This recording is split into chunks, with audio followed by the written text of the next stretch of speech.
The Drive-Thru is our monthly news episode and is sponsored in part by organizations like CollectorCarGuide.net, Project Motoring, Garage Style Magazine, the Exotic Car Marketplace, and many others. If you are interested in becoming a sponsor of The Drive-Thru, look no further than www.motoringpodcast.net. Click About and then Advertising. Thank you again to everyone that supports the Motoring Podcast Network, Grand Touring Motorsports, our podcast Break Fix, and all the other services we provide.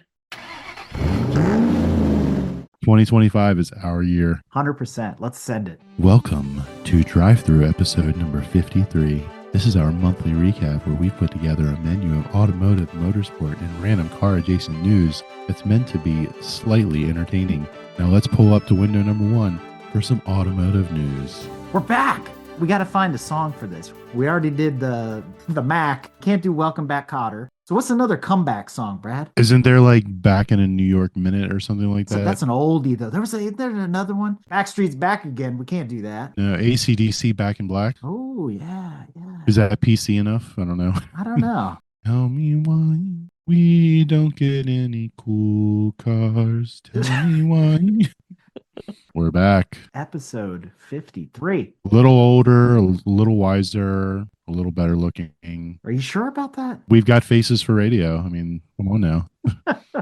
Where we get deep into the bowels of our winter recap, because we have been on winter break for the last couple of months. Our last official drive-through episode was October. Then we did the holiday, then we did the best of. And did you get everything on your Christmas list? You've been turning wrenches on your car? Is your car happy? I got some tools on the Christmas list. I didn't get anything for the kitchen this year. They gave me that stuff for Father's Day and birthday. But I did get a new set of gear wrench sockets and some new ratchets. The 120 tooth ratchets, they're nice. Pretty sweet. 3/4 inch, 1/2 inch, and 3/8 inch, the little guy. Well, I hear congratulations are in order. Your car is off jack stands. So pump the brakes there, pun intended. It is off jack stands, but the brake pedal goes to the floor and then it builds up pressure. Before it would just go to the floor and it would continuously go to the floor. Then obviously, because I changed the brake lines at the caliper, I needed to add fluid. So I put fluid in and now I pump the brakes. It goes to the floor once and then it comes back. So I need to put it back on jack stands, get the wheels off of it. And I just need to do a whole system flush and make sure there's no leaks. So that's my next step. You got all the breathers and PCVs and all that intake stuff done too, right? So the car's running again. Oh, the car's running really well now. Yeah, it Nice. runs great. PCV's back in, the intake manifold, the intake gasket, the intake manifold, new gasket, new valve cover gasket,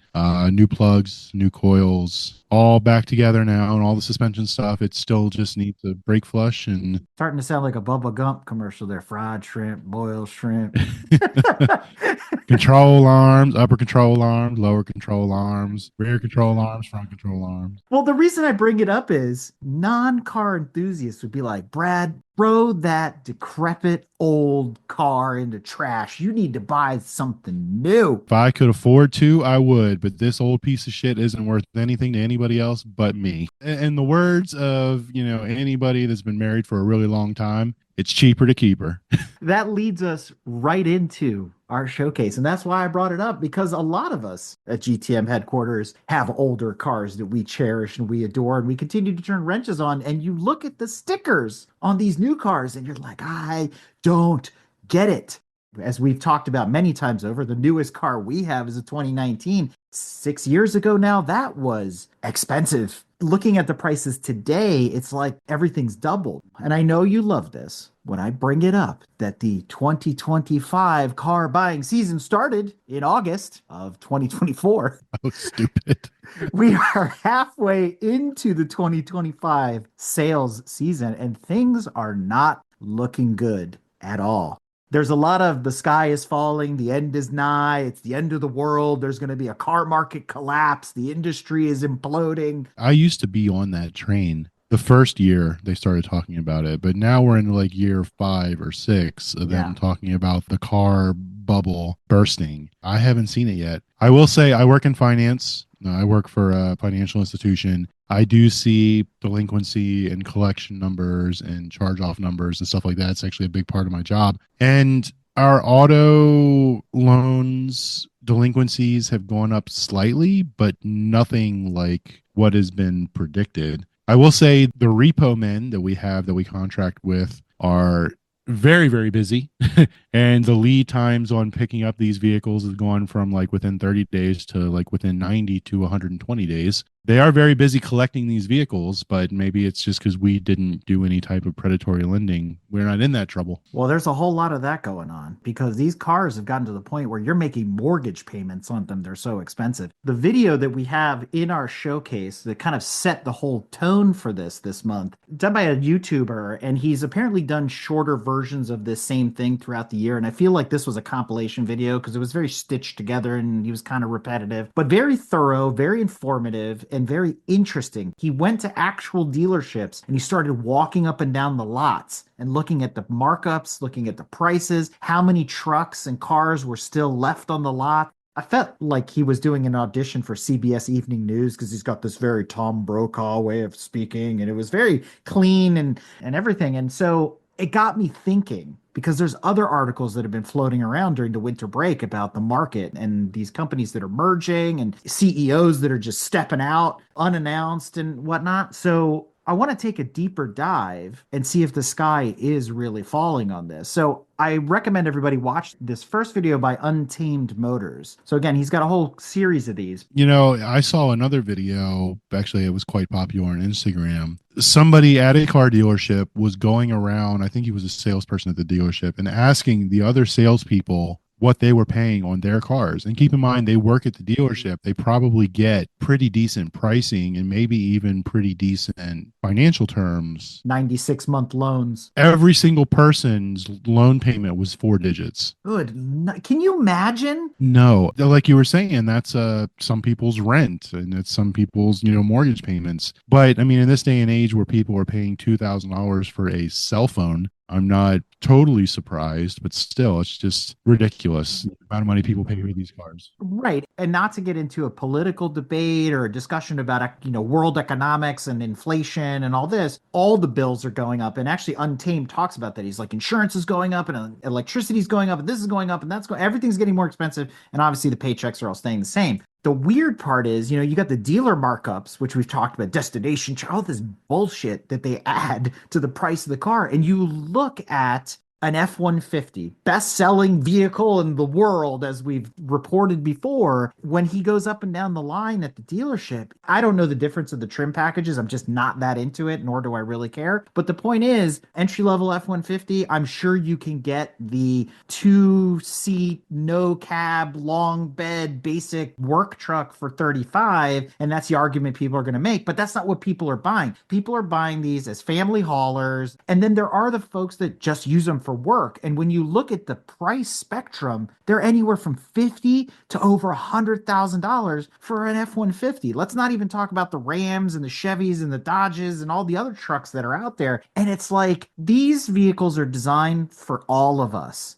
Not like a special class, like you're buying a Ferrari or a Porsche. You have a certain demographic that's going to buy that's going to be interested and have the liquidity to be able to do that. Or maybe it's aspirational. Let's just leave that where it is. But a truck's a truck. You're going to use it for work and haul stuff, maybe on the farm or just because you want to go to the mall. And that's fine. But they've priced everybody out of the market because even somebody with a lot of money is going to go $100,000 for an F-150. But see, you're missing the point. Am I? Or at least part of the point. So these trucks, they're big. They weigh a certain amount of weight, with government tax write-offs and, the way you depreciate them. A vehicle that meets in a certain criteria, you can take the full write-off of its depreciated value in one hit, which lowers your taxable income, which then ends up putting more money in your pocket. So they buy it, has the company bankroll it and cash flow it. Then they depreciate it, which reduces their taxable income, and then it reduces what they owe the IRS at the end of the year. It must be nice. I guess everybody and their brother in the United States has an LLC now, so they could do this kind of thing, right? Like, I don't get it. I think that's what a lot of these people are doing. These tradesmen, people that buy trucks every year, every 2 years, replacing their F-150 that's only got like 50,000 miles on it. Granted, 50,000 miles in 2 years is a lot of miles, but they're replacing it with something brand new because they're taking the tax write-off each year. What the government is doing And I have bear witness to this myself in the greater DMV area, right? The DC metro area. You notice that they've changed the way they're issuing the registration and the license plates now. And so they've readjusted what you pay for your tags based on the weight of the vehicle, which is a very European way of doing things. So they do that in England and in other places. The bigger the vehicle is, the heavier it is, we're going to impose this like road tax. And now it's become a luxury that you drive a 9,000-pound Hummer or Cybertruck or whatever it is. That just makes total sense. And if you think about it, I don't know if you remember back in the day, I don't know if it's still a thing or not, but back when in the early 2000s and before, there used to be a luxury tax on vehicles that were purchased over, I think it was like $35,000 or something. Yep. There was an additional, on top of the sales tax, an additional luxury tax. They can't have that now because that's the normal price of a vehicle now. Yeah. Unfortunately, to register your minivan in the greater DC area,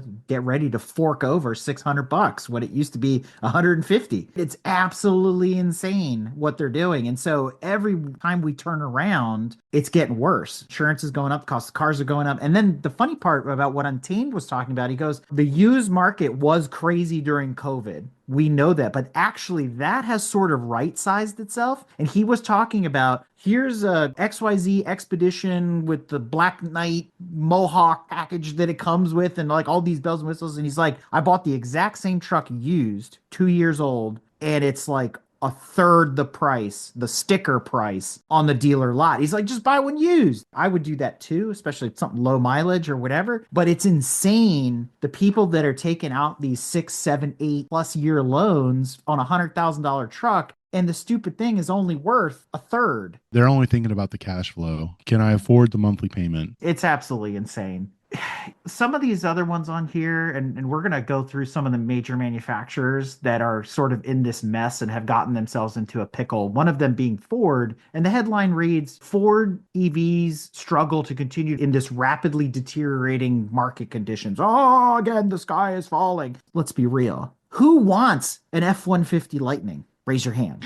It costs more than a F-150 V8. And are you really going to save money on the electricity long term? I get it. We're saving the world and all this kind of stuff. But we've seen the tests. They can only tow so far. They can only go so far. Yeah, you can recharge your house on them or whatever, but is it worth it? Yeah, if I wanted a pickup truck that was like a car simply just because I liked the pickup truck design and I wanted a pickup truck, okay, yeah, I'd consider one over, some of the other electrics out there. It's got space, it's got cargo capacity, whatever, but to use it like a truck for truck things, no. Exactly. No. Well, and to your point, if you want a truck bodied vehicle to have that truck feel because that's what you like to drive, what's wrong with a Maverick? And then maybe let's make it a hybrid because it already comes with that anemic 4-cylinder anyway. Well, the Maverick size-wise isn't big enough. Flag on the play because the Maverick is the size of an old F-150 from a couple generations back, which we all know back then, economy of scale, it was huge. But now it's tiny. It's like a S10 in comparison to the stuff that they're producing, that they're all the size of freaking barges. As someone who is a, and I quote, as someone has told me many times, I'm a very large human being. I appreciate the extra space in some of these vehicles. And my reality is I don't fit in a Maverick. I don't fit in the older F-150s. I don't fit in those vehicles. So bigger vehicles accommodate me better. So that's what I'm going to look at. Except for a GTI. I will drive a Volkswagen hatchback because they accommodate me too. Yeah, you got that bubble car, so it's all good. Yep. But Ford, they got the F-150. Okay, great. But then they've decided to do the Capri and then these other ones, which are rebadged Volkswagens. Why are you taking this gamble on somebody else's product, which isn't really selling that great in their own portfolio, and you want to take that on and try to sell and compete against that? To me, it doesn't make sense. To me, they're cheating. Right. And it's not working out for them. If you want to build a good electric vehicle, do it from scratch, engineer it, build it yourself, come up with something innovative. EVs are supposed to be the next level technology, the future. Make it look like that. Make it dramatic. Make it something that people are going to want to buy, not just a rebadge, like you're saying, a Volkswagen. The Capri looks like a Polestar. Looks like a this, looks like a that. I mean, none of these vehicles are particularly eye-catching or good-looking. They're overly priced. They're trying to cheat, and then they're suffering because people realize, oh, well, this is just the same shit, just with a different front emblem. I'm glad you brought that up. Cars that look like other cars that look like other cars. That brings us to Chrysler, who announced that they're halting production of the Airflow. You remember the Airflow? We talked about that. Mid-size SUV thing. We're like, ooh, something new from Chrysler other than just a bread box on wheels, aka minivan. And they've decided, nah, we're not going to do that anymore. Oh, yeah. It looks like a lifted Chrysler 200 with a shooting brake back end. It looks way better than the 200. It's not bad looking. No, it's not at all. I was really interested in this when they first announced it. It has very Germanic styling to it. I mean, like you said, like a Polestar or an ID4 or the Capri, they all kind of look the same. But I'm like, here's another one down the drain. That could be a result of the fact that there's still no CEO at Stellantis. No, I don't know. So one other thing to add to the Stellantis mess is a Dodoy moment, to quote you, Brad. Jeep has come back and said that maybe they overshot with their pricing on the Wagoneer. Maybe nobody wants to spend $150,000 on a 3-row Jeep. I was looking at this actually, not this article, whatever, I don't read. So, but I was looking into the Wagoneers because I see a lot of them in my neighborhood. And I'm like, they can't be all these people paying six figures for a Jeep Wagoneer. And right. What I found, and somebody can correct me if I'm wrong, the regular Wagoneer is in the 60s. So similar price to a Suburban, Tahoe, Sequoia, vehicles of that ilk. The Grand Wagoneer is where you get into the Range Rover pricing and stuff like that, which I have not seen a lot of Grand Wagoneers. So I actually do feel the standard Wagoneer pricing is actually pretty decent given what the competition it is. The Grand Wagoneer, I think, is probably shooting for the stars and not really landing on the moon. Yeah. That one I could see it should be cheaper, but the regular Wagoneer I think is fine. If we're talking about EVs real quick, one that I have seen a lot of that I'm very impressed with in person, and I really, really like it. And if I was in the market for an EV, I would totally consider getting one, is the Cadillac, what's it called? The Derelict. The Derelict.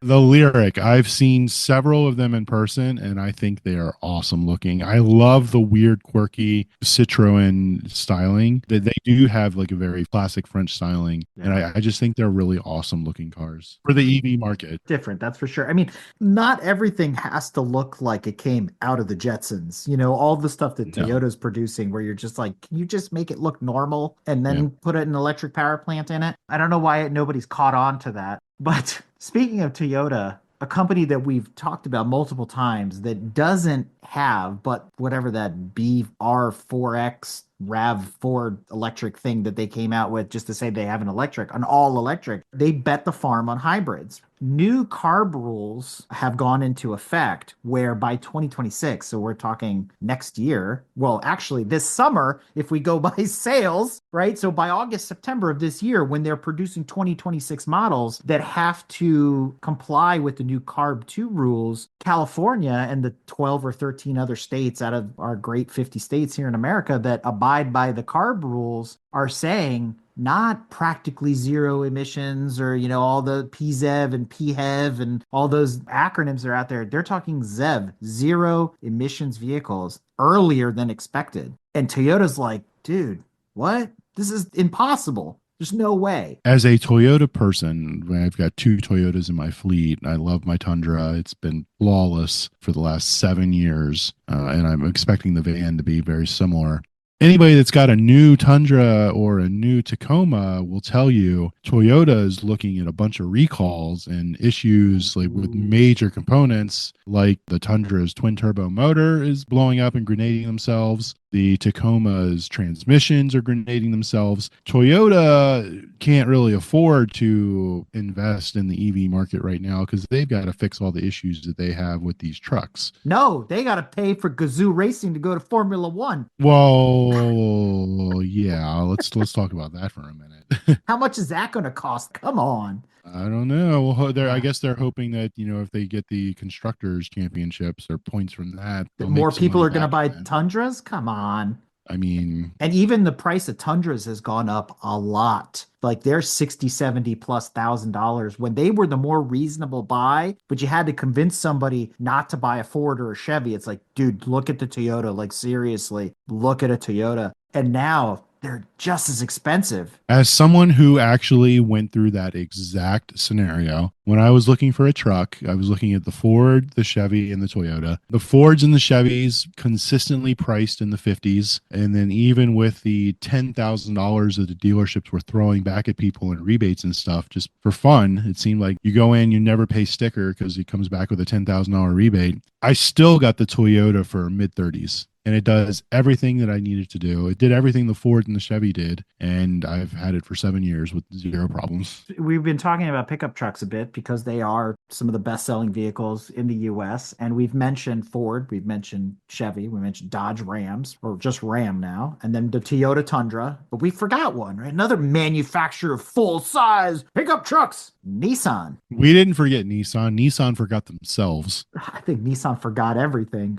Yeah. What is going on over there? For those of you listening at home, if you haven't heard this yet, I don't know where you've been, especially if you're a car enthusiast. Parent company Renault, also involved in this debacle, is looking to divest Nissan and sell it to Toyota. Again, Gazoo Racing, the Tundra recalls, and now they're going to buy Nissan? What are they doing? It sounds like they've gone full Volkswagen. Dude, this is unreal. Nissan, what are they losing? 70% year over year. They've slashed production. They laid off 9,000 employees. I don't know. That doesn't seem like a big number to me for an auto manufacturer. I don't know why. Then we can talk about Infinity. I mean, people still buy those? Like, really? Inside of this mess is the fact that Renault has controlling stock in Nissan. They bought them back 20 plus years ago when the 350Z came out, right? So we're going that far back in time. And so Renault has been involved, and then Nissan had acquired Mitsubishi. And we all know how well Mitsubishi has done in the last ever.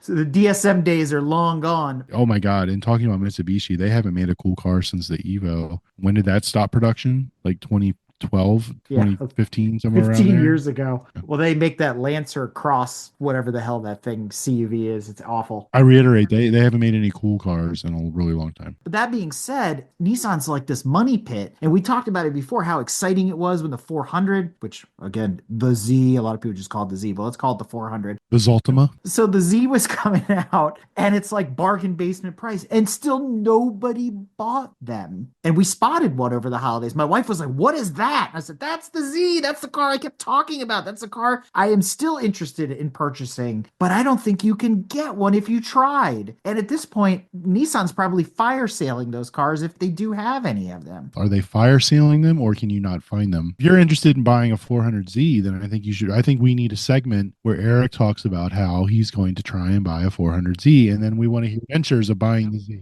That was like all of 2023. What are you talking about? We already covered all that. No, but that was before it came out. Then you saw it in person and you're like, meh.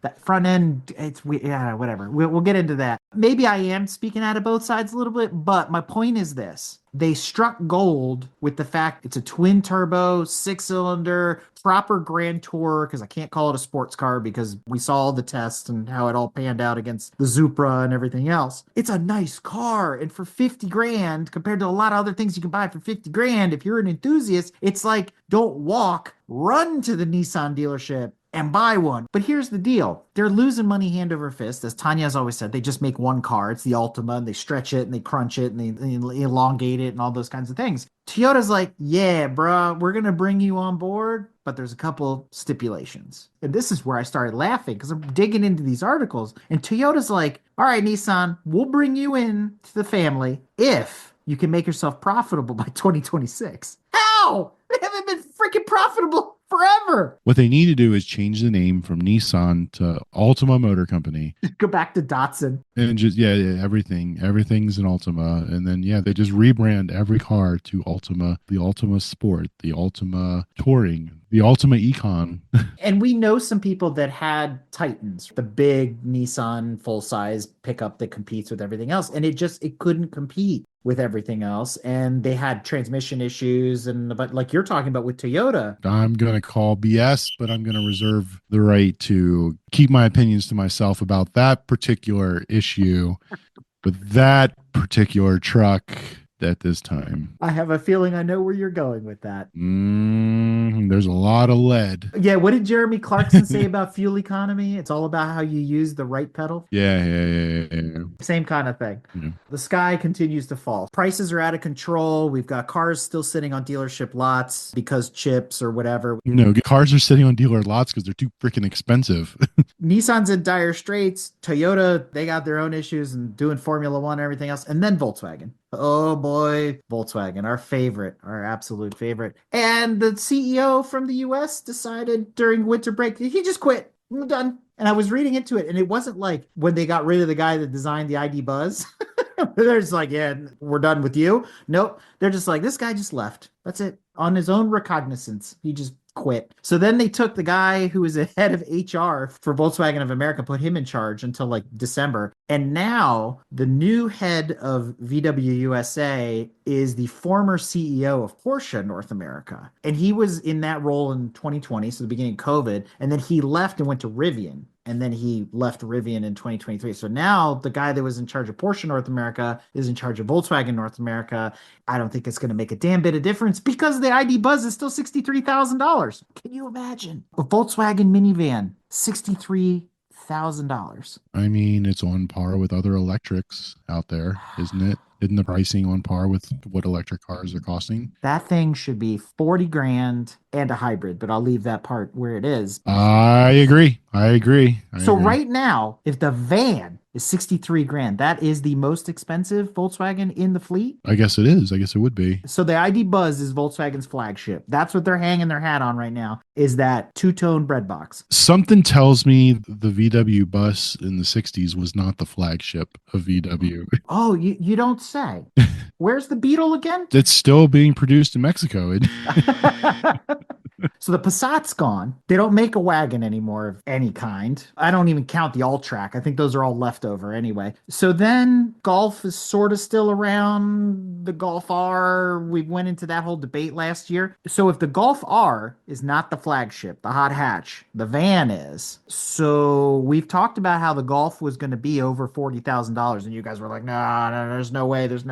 And the Brits had already reported that the prices of the Golfs were going up. When you look at the lineup, it's not very deep. If Porsche guy coming from the 911 mentality goes, Golf should be flagship, how much is the Golf going to cost? Or are they going to have to bring the price of the van down? Well, I don't necessarily think flagship means the most expensive vehicle in the fleet. It always has in the VAG world, though. Look at the Phaeton, look at the A8. I don't know if that necessarily is the definition of what a flagship vehicle should be, though. What else would it be? The most iconic, most recognizable vehicle, the vehicle that everybody, like, you look at and you know, oh my God, okay, that's a Volkswagen. Okay, we'll apply that philosophy to VAG with the example of Porsche. So if the most iconic car, blah, blah, blah, blah, blah, in the lineup, 911 is the most expensive one they have, hands down. Well, yeah, but that's one use case. So the GTI is the 911 of VW. So $80,000 for the Golf R? It doesn't mean that it has to cost $80,000. It just means that that's the car that they're hanging their hats on. According to the interwebs, a flagship vehicle doesn't have anything to do with cost, but it is the vehicle in the lineup that embodies the best that the automaker stands for. Thank you, Tanya. I think that's exactly what I was trying to say, even though I wasn't as eloquent as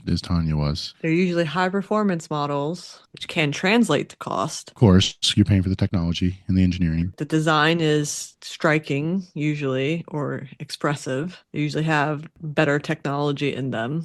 And then in terms of volume, it's a higher volume line. So by that definition, then the ID Buzz is the flagship of Volkswagen right now. It's got better technology. It should be higher volume than the Golf R. If that's the 911 of Volkswagen, that is a finite niche market of people that buy that compared to the people that should be buying the I'm vans. sorry, it's size, not volume. So I guess the physical size is the largest car in the automaker's lineup. Then it's ID Buzz. Done. But it's usually the car that represents the best of an automaker's capabilities. Which I've seen the interior in the ID Buzz and I've heard other people say it. It's not that nice. Well, then I would say the Golf. The Golf R is the flagship of the Volkswagen fleet. We'll put a pin in this for now. Mark my words, the Golf is going to get more expensive. It'll get more expensive, but I don't think it'll be $80,000 to beat the ID Buzz. Unless they come out with a GT3 RS equivalent. They have it in Europe. It's the GTI Club Sport. Yeah, but that's a race car. Sort That's of. basic. It's specifically for racing. Can you say Volkswagen has a flagship? It used to be the Passat. Yeah, and I think that's another point. Like, not every auto manufacturer has a flagship A flagship would be like an A8L rolls up. or an S class. But I don't think it was Passat either. Maybe it was the Phaeton. It was the Phaeton when they had it, and then the Twaweg, The Twarg. the Twaweg. Stupid name. Well, anyway, ID Buzz, $63,000. My mind is still melting over the price every time I see it. I think you have to have two flagships if you're talking electric vehicles because an ID Buzz is so radically different than a Golf. You could almost have two flagships. According to Eric, Volkswagen's flagship EV then is the Ford Capri because it's the same car. What a mess. Welcome to the global economy. Since we're still speaking of Volkswagen. Do we have to? No, I mean, they need to get their heads out of their butts. Talk about the entire automotive industry needs to get their heads out of their butts. Right. Well, did you hear about the data leak from VW? This one's pretty bad. I know all about VW's leaking. Well, yeah, tell us more about that. Headline reads, massive Volkswagen data leak exposed 800,000 EV owners, movements from homes to brothels and everything in between. Big Brother is watching. I feel like that title is clickbait. Isn't it though? But if you read on, it says sensitive information about Volkswagen, Audi, Seat, and Skoda EVs was left exposed and unprotected in a misconfigured cloud storage system for months. Why are they tracking the cars? This is the kind of stuff that's going to kill the automotive industry. So Volkswagen's not the only company that's doing this. If you remember what Lizzie was saying, I don't know if she said it on air, but when we were talking to her about the LexisNexis network and how all cars, I did some research, and yes, my Toyota, all Toyotas from like a certain year on send driver data and vehicle data back to Toyota as well. Now, what they're doing with that data, I'm not sure, but it does say like movements, speed, braking, all kinds of information. Volkswagen's not the only car manufacturer that's doing this. I think it's an industry-wide issue, a privacy issue that nobody seems to be talking about. So what's the end game here? Is it all to invalidate your warranty? Because what else would they want to collect your driving behavior data for? That's why insurance costs are going up. Insurance companies are looking and said, Brad, it looks like you went 90 miles an hour on Sunday, January 22nd or whatever. Because of that, we're raising your insurance rates to XYZ dollars a month or something like that. I feel like that data is being sold to somebody. That's why the trickle down effect, all this shit's going up. There you go. It's being sold to something because data is king right now, but doesn't necessarily mean it's being sold, although it probably is also going to insurance companies. And there's a social engineering aspect around all this too, because imagine someone's tracking, you go from your home and you go to Starbucks and then you go to McDonald's drive-through and then you go to the whatever grocery store. Oh no, and then you stopped here and oh, you stopped there. There's a whole slew of things this data could be used for and people that could be buying it. So even outside of the insurance company thing, it's like the marketing ploys when you're scrolling through Facebook or something like that. And you're going to start doing targeted campaigns and suddenly your little infotainment screen in your car or something is going to start suggesting like, oh, Starbucks has a sale on caramel macchiatos. Pumpkin spice latte season's here, Waze already does that. It's been doing that for years where you're driving and because it knows where you are, obviously it's a navigation app. If you're driving by a Dunkin' Donuts, sure enough, pops up in your Waze app, Dunkin' Donuts is right here. They've got a sale going on, blah, blah, blah, blah, blah. And it's like, no, just tell me where the cops are. And then it's just like anybody who's seen, I can't remember if it was iRobot or Minority Report. Black Mirror. That too, but there was a specific movie. I can't remember if it was when Tom Cruise was walking into the police station or something, but you walk past the stores and everything and the screens pop up and they say, hey, this is on sale. We know you bought this last month. You want this? It goes into exactly what Tanya's saying. There's too much information on everybody out there and it's being used nefariously. It is. And I don't don't even want to get into a discussion about cybersecurity because that's my day gig. And never mind. I will just say stop using Chrome. That's all I'm going to say. Really? Yes, I'll just leave it at that. Anybody who knows me or follows me on the social media or whatever, there's a reason I don't post anything about my kids at all. Yeah. I think there's maybe one or two pictures of my kids anywhere on Facebook, maybe, The metaverse. and it's of the back of their heads. That's it. Yeah. You will never see until they're old enough to make that decision for themselves, they will never be on social media. Still on this whole bent of the end is nigh, the sky is falling, it's all coming to a collapse. Not to be outdone, we would be remiss if we didn't include Tesla in this mess. For those of you that took a winter break like we did and you're tuning in right now, we did do our best of this year, and it was time to do Tesla again because we always do Formula One and then we do Florida Man and all that fun stuff. So we did the Cybertruck thing, and I think that was a great episode. But you know what? The news of the Cybertruck just never seems to stop, ever. And I don't want to continue on that treadmill. I want to stop talking about Tesla going forward. It's our New Year's resolution. We're never going to talk about Tesla ever again. I don't want to give the airtime anymore. I thought this next one was pretty damn hilarious. Tesla is buffing Foundation Series badges off of Cybertrucks to sell them as regular trucks. Come on. So what does that tell us? That tells us that the Foundation Series truck is literally just a badge. Well, duh.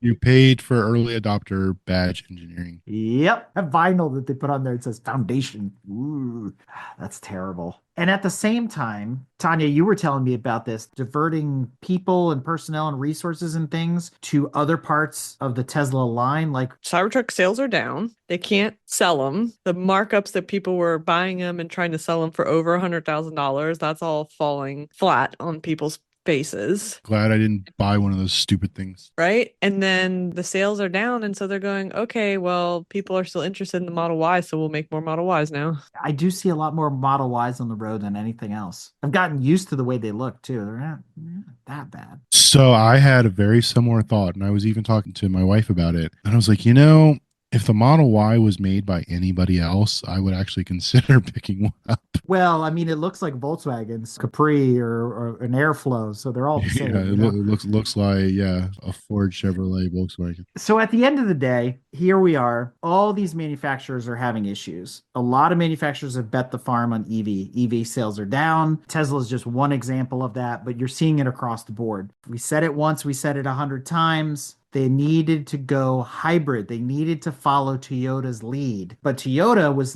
backed into a corner by itself. And again, now it's suffering because of these CARB rules and everything else. Hybrid was the answer. And I think it always has been, despite lack of manual transmissions and all those other things that as enthusiasts that we love, which they found ways around that now too with hybrids, which I think is actually really, really cool. Are you talking about the Scout? That car's never coming. Don't even get me started on that thing. They're taking reservations. I almost put one in. Here we go again. Oh my God. Did you not learn the first time? The point is, we're halfway through the sales year, and it looks like a downward slope all the way through the summer because the cars are committed for this year. And we got these new CARB rules, like we mentioned, that are going to force the manufacturers to change yet again. And I think we're going to see more cars disappearing, not because people are buying them up, but because those models cannot support whatever this next generation is. So I think there's going to be sort of a bloodletting across the industry. And that's really the collapse. That's such a good word. Bloodletting. I thought that was such a great word to use to describe what's going on. It's not necessarily that these companies are going to fall apart. There's always still mergers and acquisitions happening because there's a graphic that I'm including with the show notes that shows sort of the larger family hierarchy of companies. And there's really only maybe 20 car companies total. And people will be like, well, what about this? What about that? But they're all part of the same conglomerate. So you have to look at the heads of those families. And so there aren't that many car companies anymore. There is a collapse coming, but it's not the way it's being portrayed from a financial perspective. It's a change in the way they're going to be building these cars the next 10, 15 years, which I'm still concerned for our kids. What the hell are they going to be driving 5, 8 years from now? I don't know. My kids are going to drive something that we're going to talk about later. Rather than put $50,000-$60,000 into a new car, let's import a car from 25 years ago. Ooh, I like that idea. Let's Yeah. come back to that. Let's close out this showcase. It is not the end of the world, despite all the YouTube videos and everything that's out there. My only piece of advice is if you have something that you like and you have it now, Keep it. exactly, because it's cheaper to keep her, just like you were saying earlier, right? I feel like that's going to be the tagline for this episode. Cheaper to keep her. That's the episode title right there. Yeah. That and cheaper to keep her and bloodletting. Mercury in retrograde. Awkward.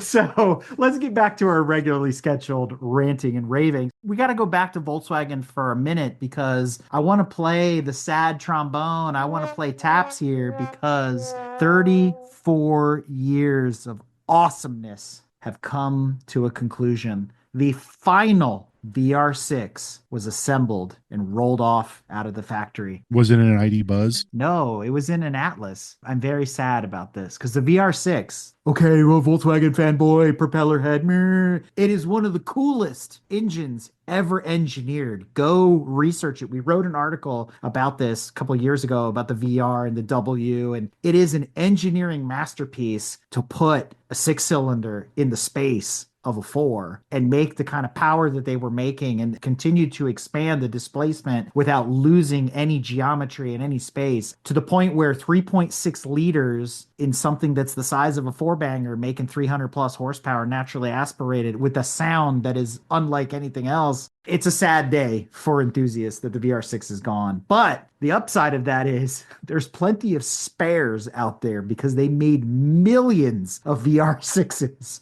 over the last 34 years. So if you're looking to swap it into something, it's like a 2JZ, it's like an LS, it's like top 5 motors that you would do a swap with. So the VR6 is just absolutely incredible. But again, sad day. I'd love to see it come back like the Beetle. I don't want to see it come back. What? Not because I don't love it, but because I have one and I want it to remain special. So I want it to not come back and just stay in what we already have. I have 2 myself and I want another one, but we'll get into that at another point too, you know. I mean, I would have no problem driving an Atlas. That would be a pretty cool daily driver. Speaking of other things ending at Volkswagen, and I thought we reported about this back during COVID, there was an article from the Audi Club about the TT was finally ending its run as well after 25 years of production. And I'm like, the TT's been dead for a while. Production numbers were terrible. They sold like 300 of them last year. How many years in the future do you think it's going to take for them to sell the very last Audi TT? 5 years from now, it's 2030. We're going to do a segment. Audi sold one 2025 TT in 2030. That could very well be the case. As a TT owner, I am sad to see this TT out of production. Now, I wasn't always a fan of every version of it. Some of the more blocky styles that came later, it's like take it or leave it. When they came out with the RS with the 5-cylinder turbo, absolutely incredible car. You know, that's Audi's GT3 right there. Would you say it's a flagship? No, not in Audi's portfolio. But the No. Carbon Ghia, I mean, the TT, it's sad to see it go, but just like the Beetle, I'm amazed that it stuck around this long because 2-doors are going the way of the Dodo Bird. And again, their sales numbers were too low to keep it going. And not only that, for the money, because TTs, when the RS came out, the Gen 2, those were already $70,000 with all the fees and everything else. For $70,000, you're going to go buy something else, something with even better performance. You know, the 400 horse that it was allegedly making, you can get 400 horse out of a Mustang for half the amount of money. It wasn't a contender. It was a boutique car in a way. It was stylish. It was a statement. Like you wanted to look cool and show up and go, I got something different. You show up in a TT. Okay, it's not a 911. It's not this. It's not that. It's not a tearjerker like the VR6 going away. I will say my neighbor, someone who recently moved into the neighborhood within the last year, all of a sudden I was driving by this house and I looked over and there's a white TTRS sitting in the driveway. They've got a 3-car garage. I was curious as to why the TTRS got the driveway. And it's because they've got a GT3 RS in the garage parked next to their Cayenne. But I haven't seen the TTRS in a couple months. And I saw the guy driving around in one of the new Continentals. So I'm wondering if he got rid of the RS for that. It's a small car too. It's not for everybody. No, no, it's not. You know, they're really pretty cramped. Yeah. We need to go back to the drive-through notes and look up the last time we actually had Mercedes-Benz or BMW news, because this section of the drive-through notes has been TBD for as long as I can remember. We talked about that stupid BMW car that changes Right. color, the paint shifting, whatever. And then that car that was like came out as like an avatar and it was talking to people or whatever. But that was like a year ago. I can't remember since then any Mercedes or BMW news that we found noteworthy. Is there anything? No, there's nothing exciting to talk about. They don't make anything that really gets anybody's attention. Well, that I don't believe that's true. I follow this account on Instagram. The guy's basically a general manager of a Mercedes dealer, and they're constantly talking about G-Wagons that they can't keep in stock, and they make cool cars, AMG GTs, anything AMG, you know, the G63 AMG, BMW's got the M cars. We never, as enthusiasts, for whatever reason, we just never find any of their news noteworthy enough to put into the show. And I was just curious as to why. The only thing I came across over the winter break that was noteworthy for BMW was some guy is now 3D printing replacement front ends for the big grill cars. And I was like, oh, that's pretty cool. But that's it. That's all there is to talk about. I wanted to throw that out there. I find it kind of interesting. If any of our listeners, any of our two listeners want to go back and look and tell us what the last episode was, if we actually talked about new Mercedes and BMW news, I would be very curious to hear about that. I read something else that said that BMW is going to get rid of the competition thing and they're going to go back to their original badging so that an M is an M and not an M240. And to get a real M, you had to get the M competition. So, oh my God, we're reverse badge engineering now. I love that. Probably because all the people that want an actual M car, they're so mad that this Joe Blow, Sally Homemaker's driving around in a 240 IM XYZ, telling people that she's got an M car, and she's like, no, that's not an M car, that's just a 2 Series. We all had leftovers during Thanksgiving, Christmas dinner. You know, you probably made ham sandwiches for 2 weeks, but you know who else is going to have leftovers? It's always going to be Dodge. Oh yeah. We're going to find a brand new Dodge Dart in 2030 along with that TT. But I couldn't believe this article from Jalopnik. I can't believe most articles from Jalopnik. These numbers are astonishing. It's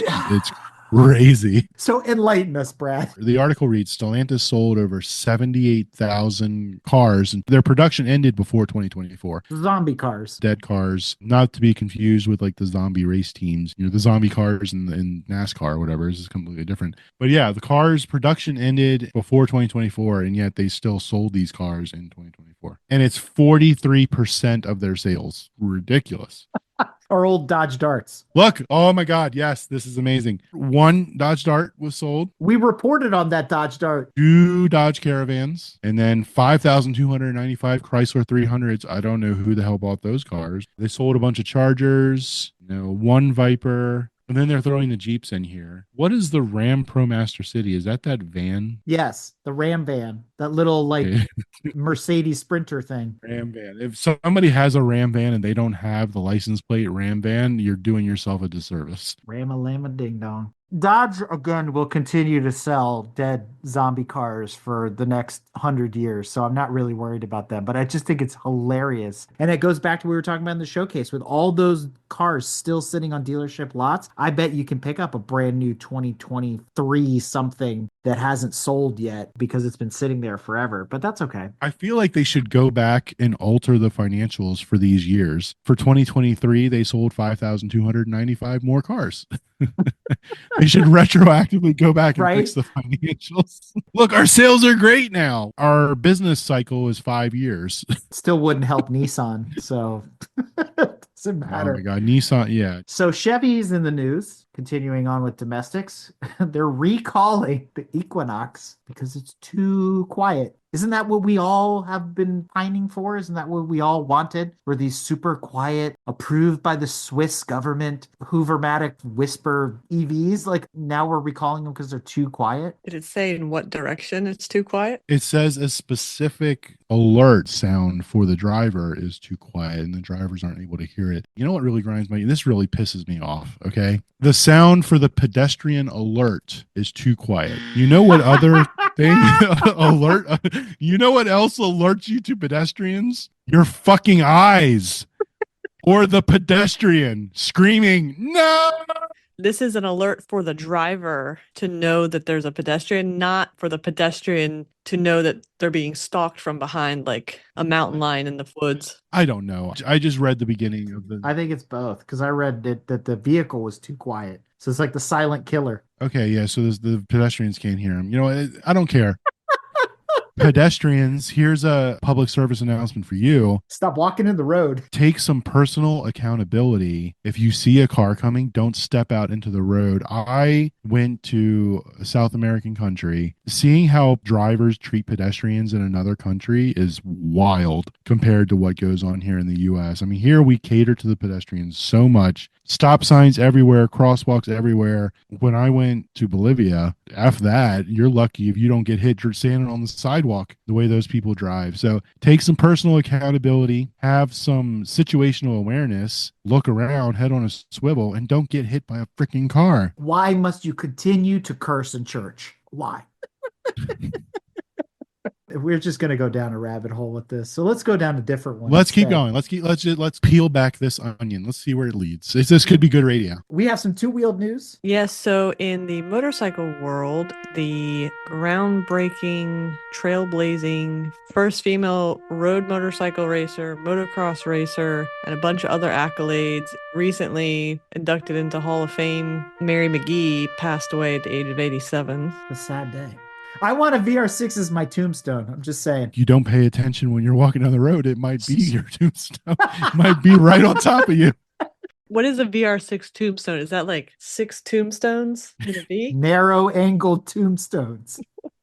And when you look at it from the front, it looks like a tombstone. But when you look at it from the side, it's 6 little tombstones. Oh my God. Oh, that's terrible. I need somebody with a 3D printer to mock this up and create a VR6 inspired tombstone. It will be brilliant, telling you. Speaking of brilliant, let's talk about EVs and concepts. This breaks my heart because this is never coming. We've talked about variations of this car before, and Renault is busy dealing with the debacle that is Nissan, as we've already mentioned. And here they are talking about the Renault 5 Turbo 3E 500 horsepower rear-wheel drive hot hatch homage. God bless, I want one of these. But they said they are putting it into production, so they'll make it, but they're never going to sell it in the US. 25 years from now, they will. They'll never make this. This is just like the R18 and all those other cool cars that they've been like teasing us with. They're not going to make this. They're not going to just start saving up your money now, and in 25 years, you'll be able to buy them and import it. This is so cool, Renault. You hurt me so much. So did you guys see on Discord, I posted that thing about the Twingo with the semi-automatic transmission? I thought you were going to go somewhere else with the semi-automatic. No, I did not see that. It's the wildest thing. This reminded me of it because, you know, French cars are quirky and this, and that. And I have an affinity for French cars. That's why this pains me so much. But the Twingo, I've never really paid that much attention to. I always thought they were super cute. They're very iconic, you know, with the happy little eyes, like it was a Dodge Neon or whatever, and the fake me out little turbo induction grill on the hood that doesn't do anything. But apparently neither does the manual transmission because it only has 2 pedals and it changes gears by basically granny shifting it for you, almost like a SMG where it's changing gears and whatever. It's absolutely wild. It's over on our Discord and I'll post it in the show notes. But how did we not know about this? This car is like 20 plus years old and it's just bizarre that somebody would create and take the time to build a semi-automatic like this versus something with like, let's say paddles or whatever have you. So anyway, Brad, you've mentioned it a couple of times,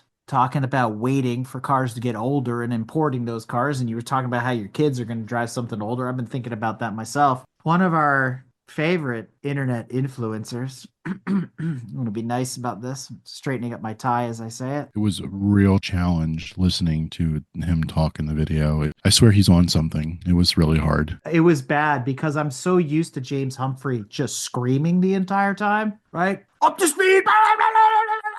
It's everything you need to know. I think you need to know about the VR6. Like all his freaking videos are the same. And they drive me nuts. Every once in a while, there's a gem in the mix. But apparently, he's not a donut anymore. He's over at Speedco or whatever it is. And he's also lost a ton of weight. Apparently, he had a heart attack. Like, there's a whole bunch of turning points in his life, I guess, that has gotten to him sitting in what looks like a Barca lounger in his garage, lean back, eating the microphone, doing sweaty balls. It was so awkward to watch him because I was waiting for him to start screaming like he always does. I agree with some of the stuff that's on here. Tell us about this list, Brad. Yeah, so basically, the United States has a 25-year rule for vehicles that were not sold in the United States after they've been in production for 25 years or their production date was 25 years ago. You can import them without any sort of special testing or requirements or anything like that. They're basically allowed to import into the United States. 2025 means that cars manufactured in the year 2000 and earlier are now eligible to be imported into the US. The year 2000. I've been trying to do that, but yeah, I love Conan O'Brien. Okay. Yeah, for some of us, there's a lot of really, really cool stuff that has now become available for import. And the video basically just highlights what he feels, are worth thinking about importing. But he is comparing them to the Skyline R34. That's sort of like the pinnacle. And then there's all these other cars that you could consider instead. And he makes a valid point because the R34, if you've got $250,000 to spend on it, there's a lot of cars, plural, that you can buy for that kind of money in the same age range. So he lists the top 15 or 16 cars in that same demographic. So I honed in on some really, really cool stuff, which actually I hadn't thought about as a gray market import. I'll start off by saying Renault Sport Clio V6. That's a Dodoy. Anybody that's ever played Gran Turismo and Forza knows all about this car and how amazing it is. And that's right at the top of my list. But I want to kind of do a round robin and just pick 3 cars, maybe not even on this list, but just 3 cars from the year 2000 that you would import. So pick a car, the year 2000, and go. Did they make a Fiat Panda in 2000? Of course they did. Of course they did. Are you sure? I think Tanya needs to import a Fiat Panda. Well, why would I import a 2000 Fiat Panda? I can import any of them.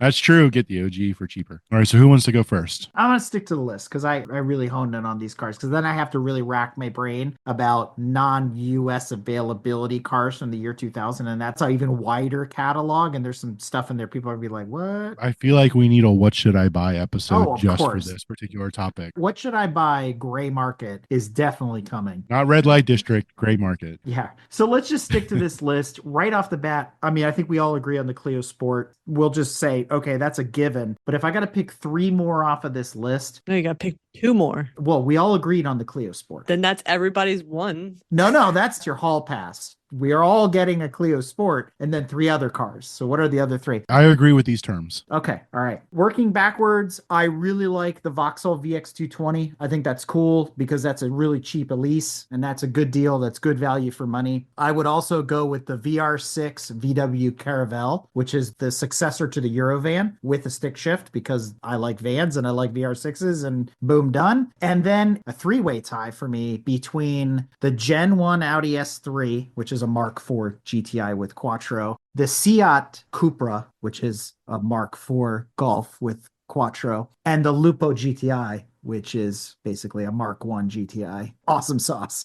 So I have to pick from those 3. I would probably buy the Seat because it's so different, but I know what I'm getting myself into with that car. Seat, the Caravelle, and the Vauxhall VX220. Tanya. Go. I don't want any of these. What? Blasphemer. You don't want a Lupo GTI? I'm getting these for free, or am I paying for them? Oh, You're getting them for free. This is fantasy. No, because no, in seriousness, why would I get a Lupo when I can get a regular Golf? I'm with Tanya on that. I don't really understand the appeal of the Lupo. Why wouldn't I go get a nice Mark I then? Because Mark 1s are turds unless they've been taken care of. Because that Lupo is not a turd? You can't buy right now a Mark 1 GTI. But these are free. for 15 grand. Well, what can I import for free from Europe that falls in the 25 years? You can import a Mark 1 GTI if you can find one. If you can find one. We don't know that we can find any of these in good condition. That's true. That is a whole other aspect of this that we're not talking about. We're in fantasy land now. So we're in fantasy land. So in seriousness, could go get a Mint Mark 1 out of Europe. And I would rather have that, I think, than the Lupo. Yeah, I think the Lupo is a poor choice. You chose poorly, as What are you the talking about? as the Crusader said in The Last Crusade. I chose the Cupra. I didn't pick the Lupo. Oh, you did choose the Cooper. That's true. But the reason I would pick the Lupo is modern suspension, modern electronics. It's the same size as a Mark 1. And guess what? It makes double the freaking horsepower, because when you drive a Mark 1 GTI, you realize it makes 65 horsepower, and it's fun, but it's not fun. And I'm exaggerating. It makes like 85 horsepower, 90 or something like that. Yes, and that Lupo makes 100. Okay. 123, but still, Sure. it's more modern. But anyway, leave it where it is. Probably weighs more. I don't know. I've driven a Seat before. I don't know that I was overly impressed by it. Fine, we're all getting a Clio, so that's fine. I think I'll be different and I'll get this Noble thing. Oh, The Noble Noble M12. M12. That's a good choice. That sounded fun. Twin turbo V6 or something like that. Ford motor ish. Until the transmission breaks. Whatever. I think Richard Hammond drove one in one of the challenges. He drove it or he wrecked it? He drove it and it broke a couple times, so they gave him a second one. I don't like these convertibles. So the Opal's out and the Silvia's out. If it was a regular Silvia, 'cause that thing's hideous as a convertible. I want to try to be different because I would naturally, in a split second looking at this list, it would be the S3, the Clio, and honestly, probably the Lupo, even though I just went through that big whole thing. Stand your ground, Tanya. Stand your ground. But watch out, the RS4. Yeah. And I don't drive wagons.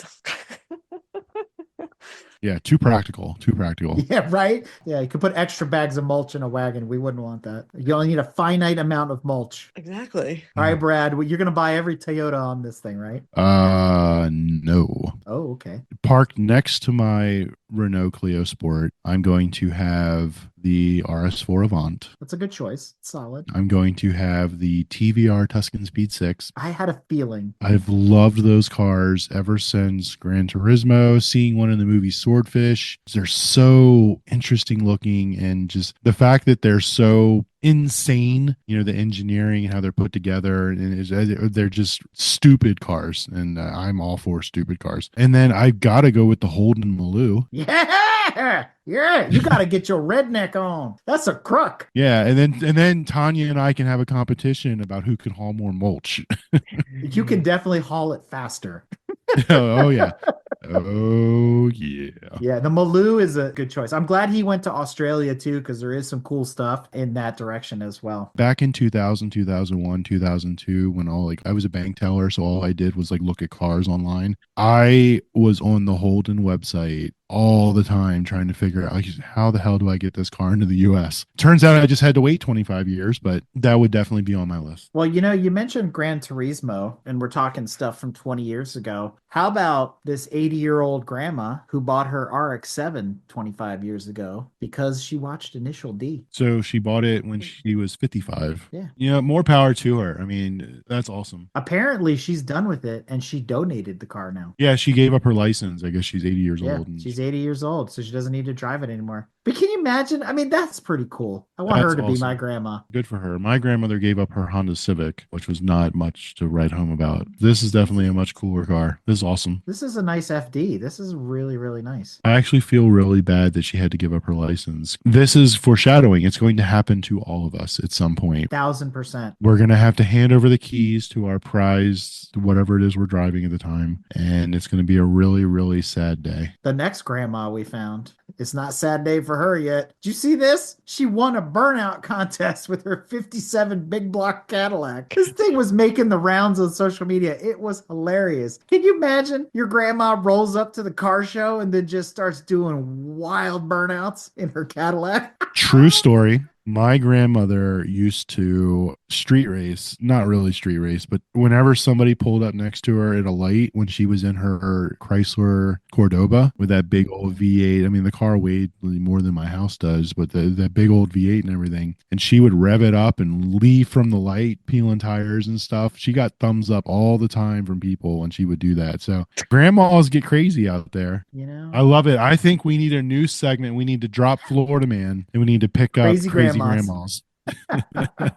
2025, new year, new us. All right, so we're in the middle of Lost and Found, and we like to find little nuggets of things that we didn't know before because part of Lost and Found is really about the history of motorsport and the automotive world. And during the break, if you go back into our catalog, the Senna Netflix series came out. We did a crossover with William Ross from the Ferrari Marketplace podcast and Professor John Summers from the Motoring Historian, and we got together and we reviewed the Senna film. Because of that, people were trying to jump on the bandwagon, putting out articles and all this kind of stuff. We did our part to supply the social media gods and the Googles with something else different to read. But, it was our take on the movie. I got a thing in the Porsche Club newsletter that said, did you know that Senna raced a Porsche? And I was like, what? These are like lesser known tales of Ayrton Senna, I guess, because I'd never heard this before, ever. You always think Honda, McLaren, Senna, those three words. That's it. But apparently he raced the 956. Well, there was an interesting backstory to that, like the reason why he didn't continue doing it. I don't remember what it was now because I read the article so long ago. It was like Jost Racing, who is still around today, running at Le Mans, Rolex, and all those kinds of things. He paid Senna to drive the 956 at the Nürburgring.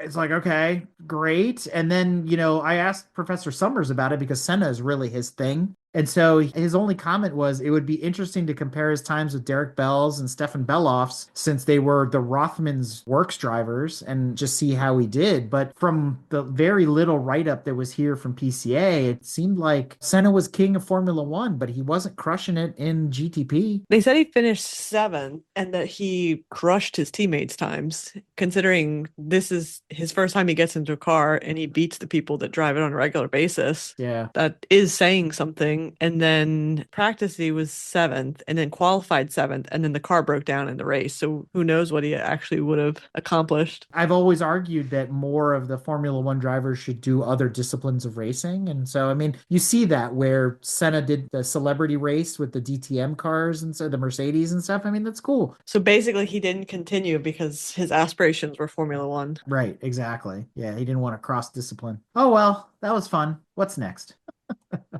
Talk about CarMaster. Yeah. So what did you think? First of all, what was that guy, Nick Smith? Yeah, I'm so glad they got rid of him. I don't think his vision and what they were trying to do with finding these high-end people that liked spider webs, apparently, I didn't think it was going to work out. So I'm glad they kind of went back to their roots a little bit and kind of dropped that whole arc because I thought that was really dumb. All we heard about was them complaining, I'm a creative and I want someone to give me millions of dollars to build a car, but I want to be able to do it the way I want to do it and I want them to be hands off. Who's going to do that? Who in their right mind is going to do that? Nobody. But I'm glad they went back in time, kind of started doing things the way they used to. I actually thought a couple of the cars that they did were pretty cool. I'm not usually a fan of the Fords, but the casino car with all the little touches, the casino car was really, really cool. I love the little thing between Mark and Tony. They've got this like steel, like this polished steering wheel. And Mark's like, you're going to have to put a cover on that. It's a convertible. Your hands are going to be burning if you try to drive this thing. Yeah, the casino car was pretty much awesome. The kid coming in trying to get his McLaren worked on, and Daddy's like, Daddy Warbucks came in and was like, not going to happen. They're going to make a wide body McLaren. It would have been dumb. It would have looked stupid. I'm glad Daddy Warbucks said no. The DeLorean, I kind of liked it because I like the idea of modifying a DeLorean. I didn't like the execution. I thought they didn't really do much to it. Granted, the owner probably was like, you cannot destroy this car. So I can understand they probably had limitations. But the things that they did do, I thought were dumb. I'm not even going to give the hot air balloon any airtime, Although you just did. I thought the demolition derby car was stupid. I liked the idea of the Hummer, although I would have liked to have seen them forego the whole eco diesel thing or biodiesel, and go with like a full electric. I feel like an electric Hummer would have been a bigger statement, but maybe they had budget restraints. Right. They couldn't really do that. I thought that would have been a really cool idea versus the biodiesel. I do love the fact that it almost caught fire. That was pretty cool. The Ferrari at the end, the 308. William and I did a whole episode on that. I don't like their touches. I still want to get Tony, Caveman, Constance. Any of them can come on the show. I don't care who it is. Even Mark, we're good with all of you. Come on, we want to interview you. Have you reached out to him? I'd love to talk to Tony. I think Tony is awesome. I've reached out to Tony actually, but I got no response. Yeah, Tony's pretty awesome. I mean, I like them all, but I feel like he'd be the most interesting and knowledgeable. I actually really liked the 308. There were things about it that I didn't like, but for the most part, I actually really liked that car. Well, the one thing that William picked up on, which I thought I was just being overly Critical. sensitive, was that the vinyl was crooked. In some of the head-on shots, you could tell that the striping wasn't straight. And so he pointed it out, and I was like, okay, so it's not just me. I thought I was being just ridiculously hypersensitive. And then I was like, okay, you noticed it, that means other people noticed it too. So that stuff like that just bugged me to no end. Yeah. I think you and I have had discussions about that in their past seasons where like their attention to detail, it's lacking. I don't think they've put out very good products overall. Would make sense why the high-end car market doesn't want to deal with them, because it seems like a lot of the stuff they put out is junk. I'm sorry. It's Hot Wheels. Yeah, and Hot Wheels aren't made to be real cars.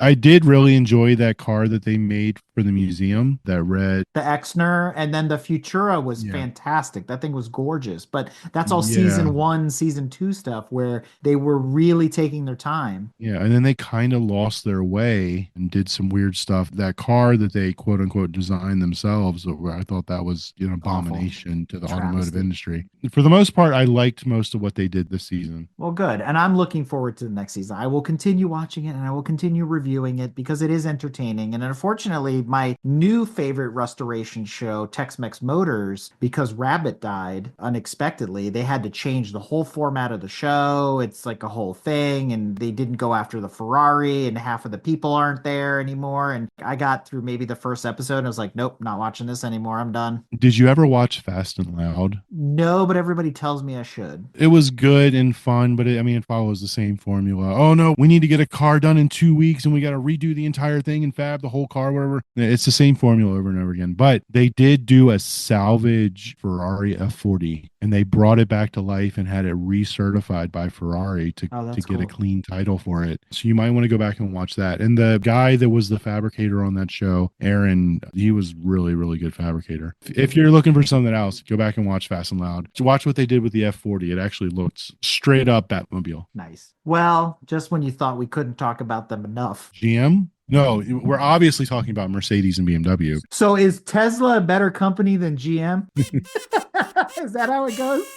We would be remiss if we didn't circle back and talk about he who shall not be named. Voldemort. They kind of look alike. His new day, he's the Doge now. See Brad Dogecoin. He's the head Doge. Who let the Doge out? All right, so what's going on in the world of the Doge? Some unexciting stuff like recalls for TPMS sensors. Who gives a shit? And it's not even the sensor itself. It's actually the warning light in the dash. The mill is non-persistent, and that's what the recall is for. Is so like it'll flash on, and then you turn the car off and turn the car back on, and then magically your air pressure's back, which is a problem because there's going to be people that are going to be like, oh, it fixed itself, and then keep going on a flat tire. Anyway, it's an over-the-air software update. Ba-bing, fixed.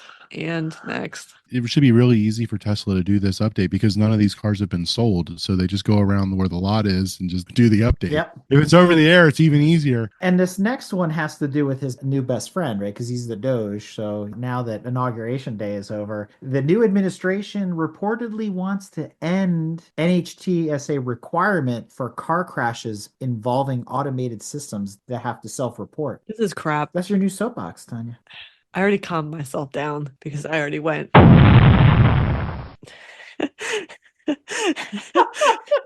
and got angry. Like, this is crap. Just really? Like, what's the justification that something that's autonomous suddenly doesn't need any crash test safeties test or has to pass them? Like, where is the logic link here? There is none. The car still needs to be safe, whether it's driving itself or a person's driving it. The autonomy has nothing to do with the safety of the vehicle. The implication is the autonomous vehicle is inherently safer because it's not going to make mistakes. But I think by virtue of how many get confused by flashing lights and drive into parked vehicles, we know this isn't the case. And the other problem that this tangents me on and gets me even angrier is the freaking Cybertruck that apparently eluded all crash test safety standards of any kind in its design, because there was the other article that came out with the convoy of Tesla Cybertrucks that were going wherever the hell they were going, 75 miles an hour down the road. One of them hits a deer, and it was unclear whether the control was of the driver or if it was in FSD. Who gives a shit? Nonetheless, there's a lot of hit deer I see on the road for the roads I travel. I have never seen a deer that's sliced in half after being hit by a car, but that's what happens when a Cybertruck at 75 miles an hour hits a deer in the road. It slices it in half because, oh, I wonder why. Could it have anything to do with the polygon sharp edges of this vehicle? And then you go, there was no test, because if you would have hit a crash test dummy, I'm sure it would have told you this is bad. So what happens when you hit a pedestrian? God forbid, if you hit a pedestrian at 75 miles an hour, I don't care what you're in, they're most likely dead. But even at a lower speed, yes, people can die getting hit by regular rounded car, even at lower speed. But most people aren't getting decapitated or body split in half when they're hit. You're definitely not surviving that. Wasn't that the whole point of the cab forward design? And you had to have the headlights at a certain point so that if you did hit a pedestrian, they would roll over the car. Yeah, that's why they all look so swoopy and bubbly and all this shit. Is like most of the design now is driven a lot because of pedestrian safety and exactly that. So it's like you hit them and they'll scoop up over you or whatever, and you don't just knock them out on the knees. They'll scoop up over you and the car behind you will run them over. That's a whole other problem. That person should have been following that closely. I think we put the responsibility back on the pedestrian, and if you don't want to die, don't get hit. I mean, there's that too, but To me, getting hit by a Cybertruck is equivalent to getting hit by a bullet train. You're not bouncing off of it. It's going to completely eviscerate you. Like, that's the end of the story. Should we put cow catchers on the front of Cybertrucks now? Oh my God, can you imagine? The whole front end would break. Speaking of whole front Oh end breaking. boy. Brad, you brought us a good one. Our favorite internet idiot, Whistling Diesel, back again with another Cybertruck durability test. Oh, Yep. Did you all watch it? I did. yes. It was hard to watch. So that video, tone and everything was more what I was expecting out of it, because I never watched him all the way through. And that first one was actually like Fairly informative, yeah. he was like sober, maybe. I don't know. Like, He wasn't hopped up on those caffeine whatevers that he's pushing. God damn, he was hopped up on those. LFGO, it's like basically like chewing tobacco, but it's full of caffeine or some shit. It's chewing caffeine, I guess. I Yeah. don't know what it was. It wasn't tobacco. LFGO stands for Let's Fucking Go. It looked like a There skull you go. pouch that you stuck in your lip, spitting. Oh my God, the that must spittoon. taste nasty. Oh, it's awful. So it started off good. I was like, oh, this is going to be interesting. We're doing the tug of war. It's bullshit, but still we're doing it. And then after that, it like went off the rails. It was hilarious. I was laughing the whole time. I said, this is so good. I felt bad for their building because they kept just destroying the building. That was kind of funny when he's like, oh, the car will just come to me. That was my favorite part. He's standing there like calling the Batmobile and it drives in by itself through the building, not through the opening. Through the building. Holy shit. Like, wow. That was awesome. That Unreal. was hilarious. The stuff that they put those trucks through yet again, and he was like, look, we're doing this because real truck people, blah blah blah blah blah. They broke the drive shaft in the Ford again. Obviously that's the weak link on the F-150, but what was interesting about that is this time they broke the drive shaft and they just sent it. They kept going, so it was running off the front two wheels. They must have locked the diff and then just said to hell with it and go. I've witnessed somebody do that out on the trails. Actually, former guest Bobby Parks. Mm-hmm. We were out off roading on the trails, and his Cherokee, he broke the rear axles, and he used basically front wheel drive mode, the 4-wheel drive, to claw his way out. So I've seen that done before. It works. I don't think the Cybertruck can do that. Front wheel drive mode on Cybertruck don't work too good. That was pathetic. Yeah. And then you heard Yeah, this big yeah. old blang. He destroyed the axle or whatever. And I was like, oh my God, what a mess. What did they rip off the back? Tailgate came off or whatever. That truck was just destroyed by the time it was done. Yeah, something else structurally. Yeah. I was surprised when they started the video. This is part 2, so it was the same truck from the first video Yes. that they dropped off at the Tesla thing, and then the bill was only like $15,000. I'm like, BS. Yeah, but then he spent another 20 on top of that. But it also wasn't completely fixed, Right. even for 15 grand. Like, it was just patched. Yeah, he dropped it off and said, make it run again. Yeah. But they didn't fix anything else. They just made it so it ran again without any lights. And they put a windshield in it, and that was it. But it did, the windows were still broken and still had holes in it. But at the end of the day, the Ford still soldiers on in comparison to the Cybertruck because he destroyed the Cybertruck yet again. I will say that other thing where he was doing the donuts and then the rear suspension broke and he's going down and the wheels like, like Yes, I was like, that was awesome. wow, what a piece of junk. God bless you if you have one. Enjoy it. Doesn't sound like they're going to be making them too much longer, but he really put it through its paces. And I guess the only thing I thought was interesting, he didn't get his diff lockers because that was a software thing that he had to pay extra for, but he got that Baja mode. Yeah, the Baja mode. And I thought that was really cool, where it basically just let the thing run full tilt without any nannies. And then he was more capable at that point than the F-150 was in some respects, but it was basically falling apart around him. Anyway, it was good fun. I enjoyed it. I laughed. Before we get off the Cybertruck, there was another video I saw, not on YouTube, it was on Instagram. It was a Cybertruck and a Hummer H2. They're at a hill climb competition, and the Cybertruck tries to go up the hill climb, makes it about 2/3 of the way, maybe 3/4 of the way, fails, has to back down, just can't do it. The Hummer pulls up, turns around, and backs all the way up the hill to the very top, right in front of the Cybertruck, and then just drives right back down. This isn't an H1, it's a regular H2 with the 6-liter. Basically, it's just a loaded Chevy Tahoe, and it just annihilated the Cybertruck in this competition, and I thought that was hilarious. Yeah, that was a good one. I saw that on social media. I was like, damn, look at that old Hummer doing its thing, Yeah, it was Something really, to be said really about cool. mechanical all-wheel drive. Yep, solid axles. Well, it's unfortunate. Lowered expectations.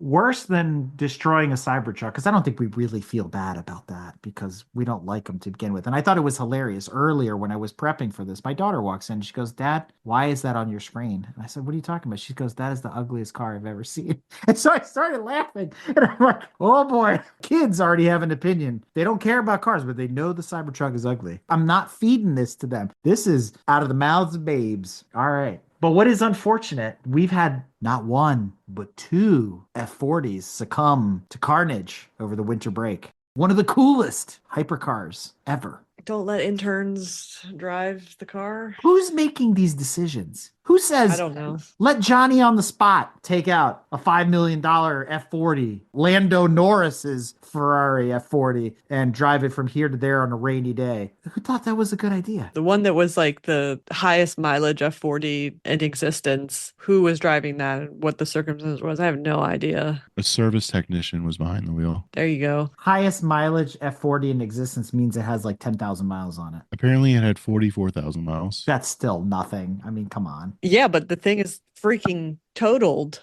I mean, he took a pole down. Yeah, that was bad. And if you watch the video, and we posted a link to it in the show notes, where it's from the dash cam of the car that's following him, the road is wet. And then suddenly he just decides to punch it. They're doing like 30 miles an hour. So he's like in first or second gear, and the car just gets away from him. That's all she wrote, folks. And you're done. It's incredible the flip that happened, though. Well, the car doesn't weigh anything. I mean, someone could turn it into a meme where like there's a cat standing next to the side of the road and the cat just did did that, the thing, and then suddenly it was almost like the Mercedes that would catch air and flip over. It was almost like that happened. It was wild to watch the wreck. Because when you see it sideways on the side of the road, I was thinking, oh, there must have been like a ditch and it went down and it like flipped it sideways into the pole and like all this catapulting it did. And it's like, no, it's flat from the pavement to the grass, other than whatever bump to go on the dirt grass. Well, it does look like there's a curb, so it probably slid into the curb and popped up over like that. It knocked the telephone pole down. I don't know. The picture where it's on its side with no body panels on it anymore, it doesn't look like there's any curb. When I'm looking at the undercarriage right here, there's a curb right there. It looks to be a couple inches tall. There is a curb there. He's right. Oh, this angle of the photo looks different. So then that's what did it. It popped the car up. It shot up the curve and flipped it up. That's fixable. I mean, look at that. The chassis, it's all still there. That'll buff. But Lando's, on the other hand, that wreck was like sort of similar, Very similar. but he had a little bit more room before he hit. So he came around and it basically clipped the rear quarter panel. So that they're going to fix. I mean, granted, that whole car is carbon Kevlar. So it's not like, oh, we're just going to run out and get an F40 clamshell and put it on there. There weren't that many of those cars to begin with, like 1,500 of them or something. I mean, William will correct me. He knows the exact numbers, but it's not a lot. 1,300 or something like that. So the point is, Lando's will get fixed. But again, why is the intern from the service shop driving Lando Norris's F40? That to me doesn't make sense. Nobody knows who was driving Lando Norris's F40 other than it wasn't Lando. Right. Maybe it was a friend or something, which I guess they're not friends anymore. Right? It was George Russell. You know, all of this culminates into rich people things because you have friends with F40s and they let you drive them and blah blah blah, and you're getting your F40 service and you're going to get your F40 fixed because that's what you do when you're rich. So Rich People Things, sponsored by Garage Style Magazine, because after all, what doesn't belong in your garage? I found that now that Hamilton is over at Ferrari, and we'll talk about that more, especially the photos that came out, him looking like Schumi and stuff, that he gave some really profound investment advice over the winter break. He says hypercars are boring. You should buy a classic car. And art. Yeah, okay. Thanks, rich guy. I mean, What do you say to that? The ocean has water in it and it's wet. Moisture is the essence of water, I mean, cool. right? His version of it. So we all can buy a classic car, Yeah. right? Dan's got a mountain of them. now, hold on. Right? There's a difference between a classic car and whatever's going on at the mountain. There's a big difference. Do you call the cars at a junkyard classics? Well, it depends on the level of classic because of a certain age, Cars of a certain age. you can start calling it a classic. And even normal people can buy a classic car. You could have a 60s Mustang. That would be considered a classic. Yeah, for sure. A 60s Mustang, yes. Ford Taurus that nobody wants is not a classic. He had two Mercury Sables. Tanya, your point is like what happens on classic rock radio, where Nirvana is classic rock now. So everybody listens to classic rock. Hamilton's comment is like, okay, cool. You're going to go buy a classic car. You're not going to go buy a 20 grand 1960s Mustang or a Camaro or something from that age. You're going to go buy some classic car that's going to cost $750,000 or $2 million. Some Mercedes, one of a kind, Gull Wing SL, blah, blah, blah. Don't buy a LaFerrari, buy a 250 GTO.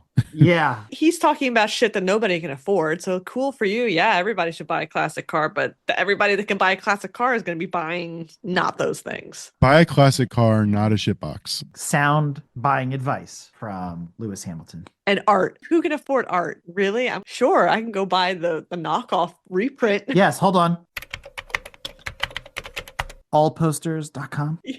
Yeah. Everybody go to Displate and get your art there. Oh boy.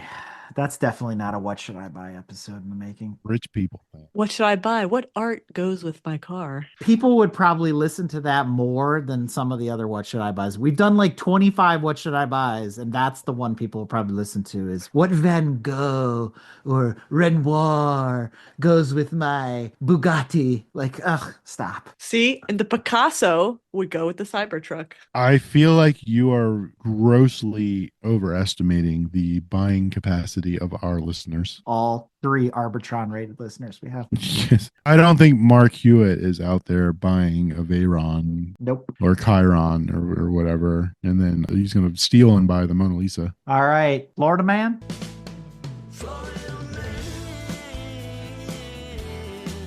None. I scoured the country. I scoured the world, actually, and could not find anything. They're in hibernation for the winter. I mean, the new administration's only like 3 days old. They were all at the inauguration. I thought I found one down under. Oh, down under man. Down under man. It was something like Australian man getting a ticket or a fine, arrested, whatever, for cooking a steak in his car while driving. And I was like, oh, damn, here we go. Open it up. It was all fake. Oh, written by ChatGPT. He wasn't. No, I mean, the article was real, but like he actually wasn't doing that. It was like a fake picture and he never was actually driving. But apparently the fine is quite high if you are cooking and driving in Australia.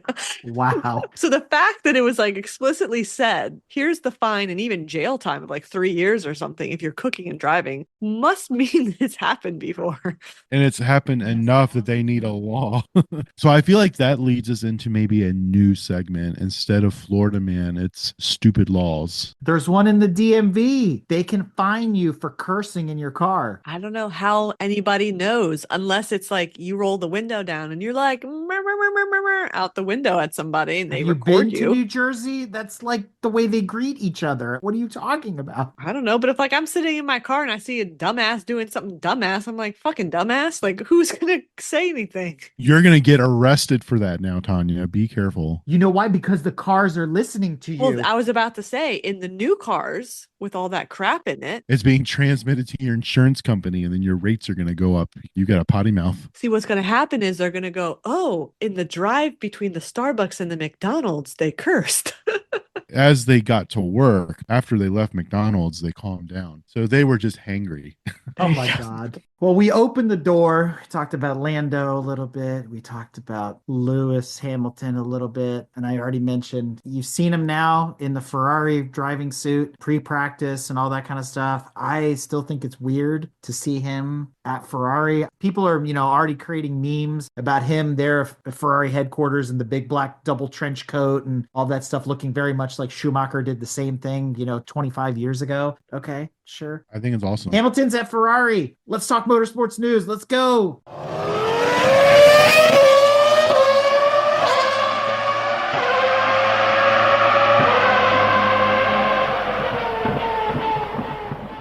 He's going to Woo! suck. They've been actually fairly competitive the last 2 seasons. They've had a Right. good car, team orders, and like some poor mistakes made by the drivers. I actually feel like this is good, and I think he's going to be better than people are giving him credit for. I don't think so. I think he's done. I think he's too old. And if he was still good, he'd be good. And he's not good. No, there's no way. Like the Mercedes, it got better. They improved it definitely in the last season. The season before, even the 2 seasons before, the car was crap. Like it was visible. There's no amount of anything he could do. When you saw the straight line speed and the disparate difference in that speed, there's no way he or Russell could have competed in that version of the car in those seasons. The car was crap. It was so freaking slow. Absolute garbage. Verstappen could have been in it and he wouldn't have won. That's because I think they were cheating. If you compare him to the rest of the cars, he wasn't doing that great there either. But the car was not good against, it was better than like Haas and like Williams and those cars, but it wasn't better than Ferrari even in those seasons. They struggled to even be like the top 10. The car was so bad. And then in How the does last Merce- season, at least, they were getting podiums. How does Mercedes struggle to build a car? Like that to me doesn't make sense. They were struggling to build a competitive race car. I think that's BS. I'm calling flag on the play. You can't tell me the Mercedes that has a racing pedigree that's longer than anybody there can't build a car. Well, they didn't because they went through that whole porpoising thing where the car was completely unstable and jumping around. So they did something. But that was happening to everybody though, wasn't it? Yeah, but Mercedes took the longest to figure it out, and they had it more drastic. You know what I feel like the catalyst was for Mercedes, and it's probably doesn't make any sense or whatever, but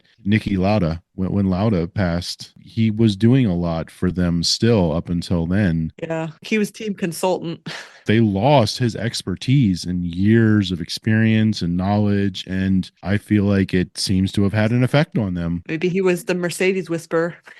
Yeah, but he was the Ferrari whisperer before that. Basic suspension, yeah, sure, that's all the same, but I think the technology far surpassed Lauda's expertise because he raced in the 70s and the 80s. We're 40 years in the future. The cars aren't even close to being the same. Yeah, but he was an engineer. He didn't walk away from Formula One. He stayed in it that whole time. And as an engineer, he probably learned. Exactly. Just because he wasn't racing doesn't mean he wasn't driving the cars. He's not Adrian Newey. I mean, he was doing better than Adrian Newey was when he was alive. The team was winning. The point is, not one person designs the car, and you can't tell me that Mercedes doesn't have talented people that could design a car that could be competitive as everybody else. Apparently not as talented as Red Bull and Ferrari and McLaren. It was wildly uncompetitive against many other manufacturers for at least 2 years. So I know you want to say Red Bull was cheating. If you take Red Bull out of the picture, their performance with everybody else was hot garbage. So was everybody else cheating as well? And it was just Mercedes? They were only faster than the back markers. Basically, that's all that car could do. It's a mid-pack team. I get it. Point being, though, I don't think you're going to see a whole hell of a lot out of Lewis at Ferrari. That's my prediction. It's going to be more of the same. I think he's going to be better than you're predicting, and that's my prediction. Okay.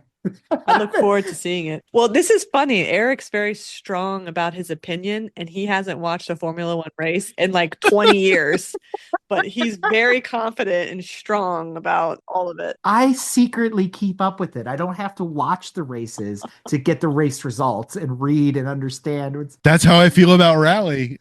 Stop it. Stop it. Okay, this is us making our picks like for the NFC Championship game coming up. You know, the Exactly. Redskins versus the Eagles.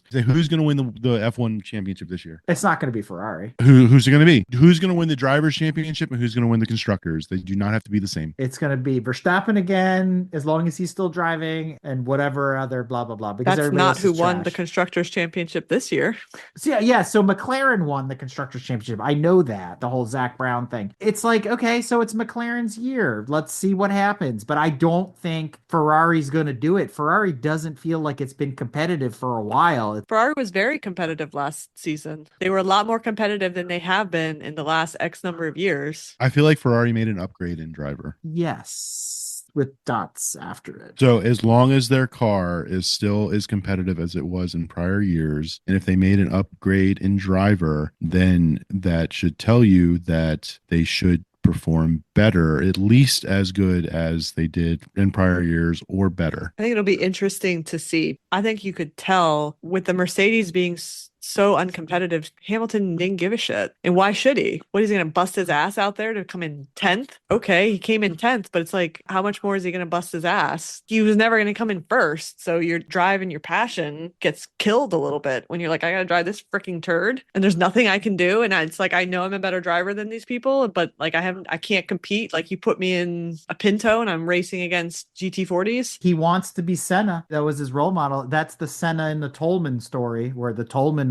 they were like Haas back then. He ended up almost winning that Monte Carlo race, even though they cheated and took it away from him. But there's all these regulations and shit that was used against him. But I don't know if it's apples to apples. the thing is, if you have the determination as a driver, you're going to try regardless and not just be like complacent and take a paycheck. And that's the thing is, if Hamilton has been resting on his laurels for the last couple of years, it means he's lost his edge, which means he's not going to be fast. Here's the question that I have. Maybe it won't matter, but Mr. Verstappen, will he lose his edge now that he's going to be a father? I am surprised he didn't quit at the end of the season and just be like, I'm done. That's it. 4. That's all I need. He has a contract. He's not allowed out till like 2028. I mean, I'm sure he can buy himself out, but technically he's got a contract till then. Or until he underperforms enough that they really need to get rid of him. Of course, they'll kick him out, but are they going to do that? If he causes enough nuisance, I'm sure he will. You know what I mean? He's just got to curse on air a couple times. Let's move on to another former Mercedes driver that I think is doing great things. You talking about Bottas? Bottas is my spirit animal. He is my new favorite driver in F1. He's awesome. I love Bottas. I thought it was hilarious because Tanya goes, "That man needs to get a haircut." And I said, "I'm glad you mentioned that because there's an Instagram video of Bottas getting a haircut." He needs to shave that mustache off. It's so nasty. That's the point. I know it is. Have you seen the whole thing now? The gimmick with his stunt double who looks nothing like him? It's hilarious. I just saw a thing of him doing, I think actually coincidentally also in Australia, because he's very big into cycling as well. Yeah. And he competes in a lot of different races. In nude swimming in creeks. And he was doing, no, it was a nude bike. It was quote nude. Like he was just in his underwear and he was, and like everybody was just like in their underwear, basically doing this bike ride. I was like, oh my God. Also, one that sucks because the underwear don't think was padded. So that's rough bike ride. Have fun with that. Some guys like that. Yes, he was sporting his mustache and living his best life naked on his bike. Bicycle, bicycle, And I think his bicycle. stunt double his stunt dude must have been with him because there was another guy like next to him on a bicycle that like looked a lot like him. Yes, that's the guy. Yeah, 100%. But this is a good follow on social media. He's good He stuff. is entertaining, that's for sure. See, I Yes. keep up with Formula One. I keep up with the right stuff in Formula One. Uh-huh. The stuff that matters. Botus's haircut. This is the podcast that we should be having. This is Botus's fashion and haircut. There you go. Hey, there are podcasts out there that built themselves around that whole principle. I'm not throwing any shade. I know they've been former guests, and And they are no longer producing shows. So that's that. oh, they're not. No, they are off the air. Did you miss that? What? They retired at the end of the season. They're done. So sad. So Bottas, Perez is out. He doesn't have a seat. Nope. Okay, he's out. Bye. Going into this season, Verstappen's teammate is going to be Lawson. Yep. How's that going to work? If the guy holds his ego in check, should work out fine. He's got to be a team player. By team player, Max Verstappen is number one. Yeah. And you do everything to protect him, and he'll always be in front of you. So it's Schumi and Barrichello all over again. I get it. We got Lawson moved to Red Bull. We got Carlos Sainz went to Haas. No. Williams. He went to Williams. Williams. Okay. And then Hamilton went to Ferrari and Leclerc is still at Ferrari. Yes. Are any new drivers coming in for this season? Yes. A couple. There's a lot of youngins with no experience. Are they driving for Audi, Gazoo, or Andretti at any point in 2025?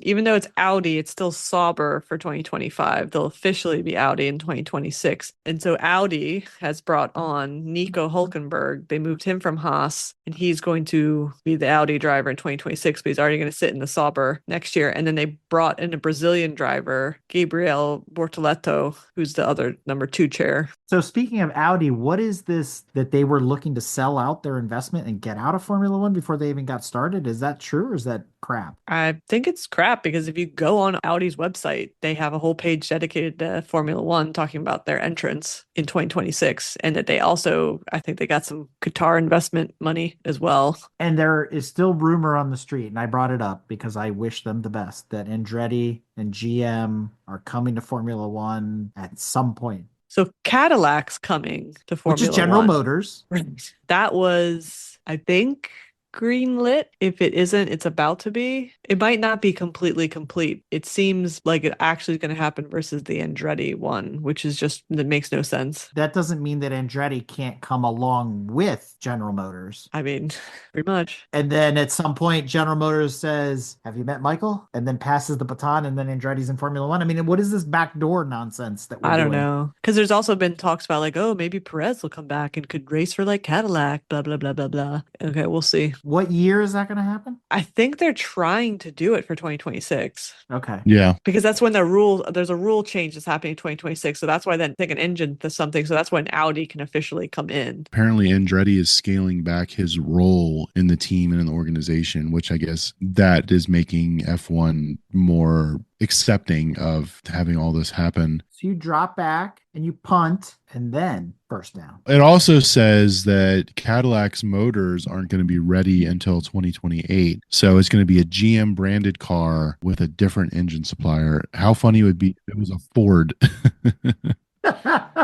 Yeah, or it's a Honda with a GM badge, which was the Porsche thing, right? Where it was going to be a Honda engine with a Porsche badge. It's like whatever. Yeah. When do they reveal the new cars that look just like the cars from the year before? That's in, I think, Over the next couple February. months. Okay. Yeah, it starts like into January. There's a whole schedule out there of the team reveals and stuff. Are we still doing Visa, Cash App, Stake, Chipotle, MoneyGram? Like, is that all like a thing, or have all the teams changed again? Well, isn't that Audi now? They're Kicksauber or whatever. MoneyGram was Haas. Visa, Cash App, blah, blah, blah is now Racing Bulls, Toro Rosso, but Racing Bulls. AlphaTauri. It was AlphaTauri, then it was something, I don't know. It was AlphaTauri, Toro Rosso, Visa Cash App, something, something, and now it's Racing Bulls. Why do they need to keep changing the name? All right, all that aside, is Ocon back or not? He's Haas. Terrible. All right, that's all I needed to know. I'm rooting for Ocon. Ocon's going to take it this year. He's going to take all of them. Ocon? Yeah, right. That's my prediction. He's going to take them all out. That's what Yeah, he's gonna do. He's gonna take them all out. exactly. Take out his partner.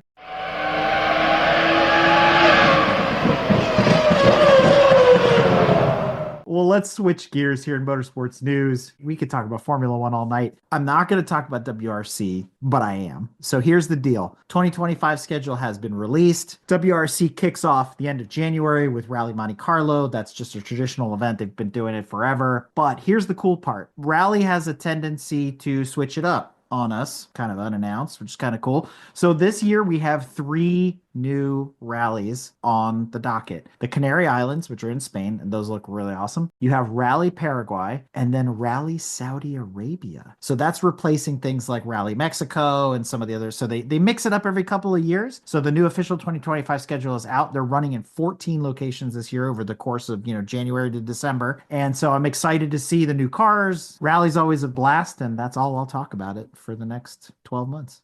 And the Canary Islands aren't actually in Spain. They're off the coast of Africa. Considered Spanish. They're Spanish. It's a Spanish territory. Yeah, they're off the coast of Africa. They're off the coast of Morocco. I've been there. Oh, there you go. Boom. Did you know I've been to Germany? What is it, that place for the Olympics that was France, but it was like halfway around the world? It's the same. Yeah, it's a French territory. Yeah. It's still France. Oh, French Polynesia that's where they had to do the surfing there because there's no surfing in the Mediterranean. As far as they're concerned, it's France. So Canary Islands, that's Spain. It's Spanish. Speaking of rally, Tanya, you've been keeping up with the R4 division of Dakar. Very lightly, since there was in the Dakar Classics rally, there were 4 vintage Quattros that were entered in, and they actually all 4 finished. The top finisher was 31st. The other 3 cars, I think, were like in the 50s, and then I think one of them was in like the 60s range. I think the last stage before the final stage, they were higher up, as high as 28. It was a couple more places, but the other cars were actually up in the 30s as well. So something must have happened, I guess, in the last stage, or I guess when they average everything out across all the stages, that's where they shook out. So they had a couple bad stages in there, but that's still pretty good. Glad to see that all 4 of them survived the whole thing. What I really want to know is what's the next newest Audi that beat them, because that's the car that they enter next year. Oh yeah. I don't think there were any other ones in this one. Like they were it. Well, by the time you listen to this, Rolex will be over. I hope you enjoyed the Super Bowl of racing. Meanwhile, in the virtual world, new title is coming out that you should put on your Steam wish list. Check out JDM Drift Masters. I've been reading about this. I've been looking at the videos. I saw some stuff on social media. I've never been into a drift, I'll call it game, sim, whatever, before. I think this actually looks really cool. I'm really interested in it. It's another one of these sort of open world, like Test Drive Solar Crown, like Assetto Corsa Evo is turning into. It's like, hey, go drive, have fun, build cars, Need for Speed Underground type of mentality. And so I'm looking into that. I did purchase Solar Crown and I played it a little bit. I think the weirdest part about that Simcade is that you drive on the same side of the road that you would drive in Hong Kong, which is opposite of everywhere else in the world except for a couple other countries. So that's a little bit you have to get used to. And then I did also pick up the early access to Assetto Corsa Evo, which it's coming along. It's still full of bugs. They've got a really aggressive release schedule to get it out there. Right now, there is no ability to drive this alleged,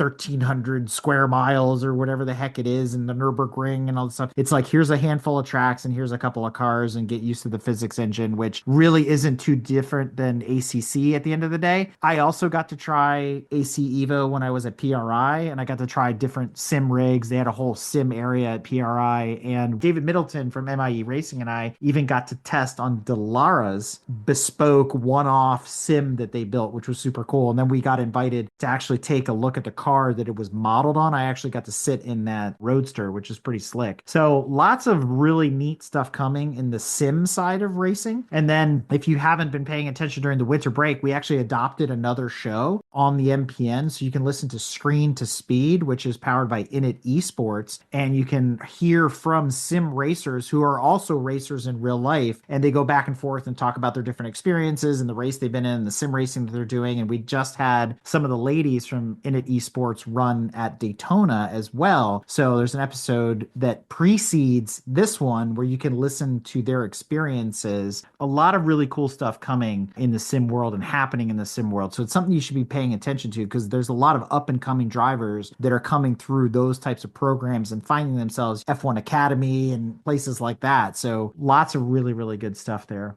So I've mentioned before, our motorsports news is brought to us in partnership by the International Motor Racing Research Center. I just want to note that this year they're making some changes at the center. They're going to start doing some virtual center conversations, similar style to our Evening with a Legend that we do with the ACO. Pay attention to their newsletter, get on their newsletter if you're not on it, their Facebook group, things like that. Then you can see what the guests are going to be. We're doing a pilot in conjunction with them in March with different panels of women coming from different disciplines of motorsport. And it's not the same old like, oh, we're going to do roundy round or we're going to do this. It's like, we're going to get ladies from Trans Am, or we're going to get ladies from drag racing and some other disciplines that we don't always shine a light on like we do open wheel racing or sports car and endurance. It's really shaping up to be a lot of fun. And I got to tip my hat to our friends at WIMNA for helping us out to put all that stuff together. So some really exciting content for season 6 of Break Fix and for the MPN as we move into the spring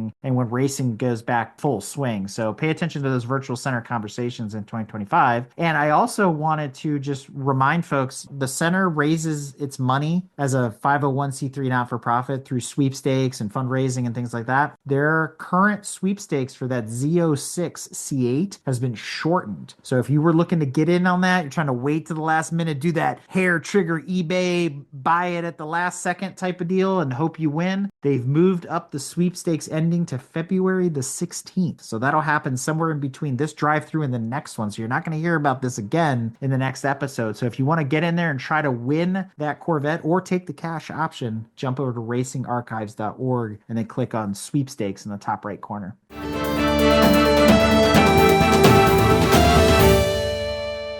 Well, Brad, that about wraps it up. Let's take her home. As a reminder, you can find tons of upcoming local shows and events at the ultimate reference for car enthusiasts, collectorcarguide.net. This is our last HPD Junkie trackside report. I don't know if you heard, we wrote an article about it. HPDjunkie.com is closed. Dave Peters has retired from racing and he has closed up shop. He's selling his Miata. He's getting out of the game. And so our source for all things track related, to make it easy to find stuff is no longer available. So what we're doing is, to the best of our ability, over on the GTM Clubhouse website, we're trying to absorb at least track data and event scheduling information for stuff up and down the East Coast where we tend to frequent. And we're going to put that on our calendar with all the details. Now, unfortunately, none of us have the bandwidth to do what Dave was doing. But if you have events that you know of that you want to get on our calendar, we'll gladly put them out there and help you promote it. And, we're going to focus in on the groups that, we're associated with, HOD, SCCA, CHIN, PCA, and so on down the line. We've already got 70 events listed on our motorsports calendar for HPDE on this side of the country. So look to club.gtmotorsports.org and then click on events to look more into that. We'll do the best we can. All I can say for advice is you can go to Motorsport Reg, but you're going to be limited to the groups that participate in Motorsport Reg, and that's not going to be the Chins and the Hooked on Drivings because they have their own systems. So your best bet these days is to go to the calendar of your local racetrack racetrack or the racetracks you're interested in visiting, maybe you want to make a trip to VIR or Road Atlanta, go to their calendar and see who's running during the year or during the month. Now, I will say tracks tend to be a little bit slow to come up to speed on who's going to be there, but they are contractually obligated to put that information out once they've confirmed the bookings with those organizations. Right now, we're in a state of transition, a little bit of state of limbo, so it's unfortunate, but if you're an HPD junkie, we adapt and overcome.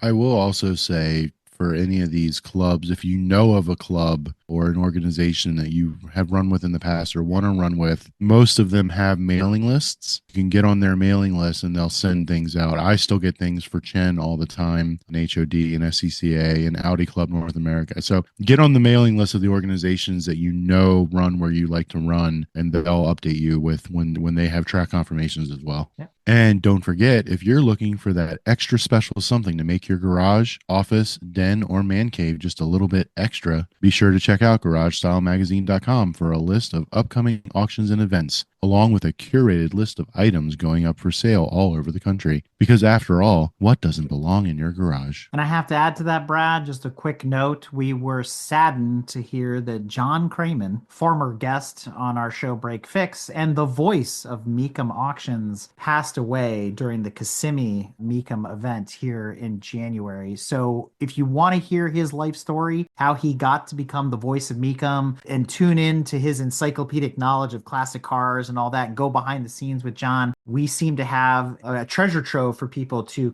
celebrate his life and learn all that kind of stuff. Our episode originally aired on November the 8th of 2023, but it is actually a 3-parter with multiple behind the scenes. So you can actually see John, see the videos. He took us on tour at Monterey, all sorts of stuff. And then obviously there's the final edited version that you can listen to over and over and over again on your favorite podcast app. So if you jump back into Break Fix Podcast, November the 8th of 2023, you can hear John's life story in his own words. Also, be sure to check out our digital magazine. We reran the article from November in issue 32. So if you'd like to leave a comment, a little bit of a time capsule or memory of John, there's been plenty of people that have been writing in the comments section of the article. So feel free to do that as well. Just hop over to gtmotorsports.org and then click on the cover of the current magazine. We just crested 470 episodes on the Motoring Podcast Network while you've been listening to this episode. We've expanded our catalog to include programs like Screen to Speed, the Ferrari Marketplace, the Motoring Historian, Evening with a Legend, the Logbook, Break Fix, and of course, the Drive-Thru.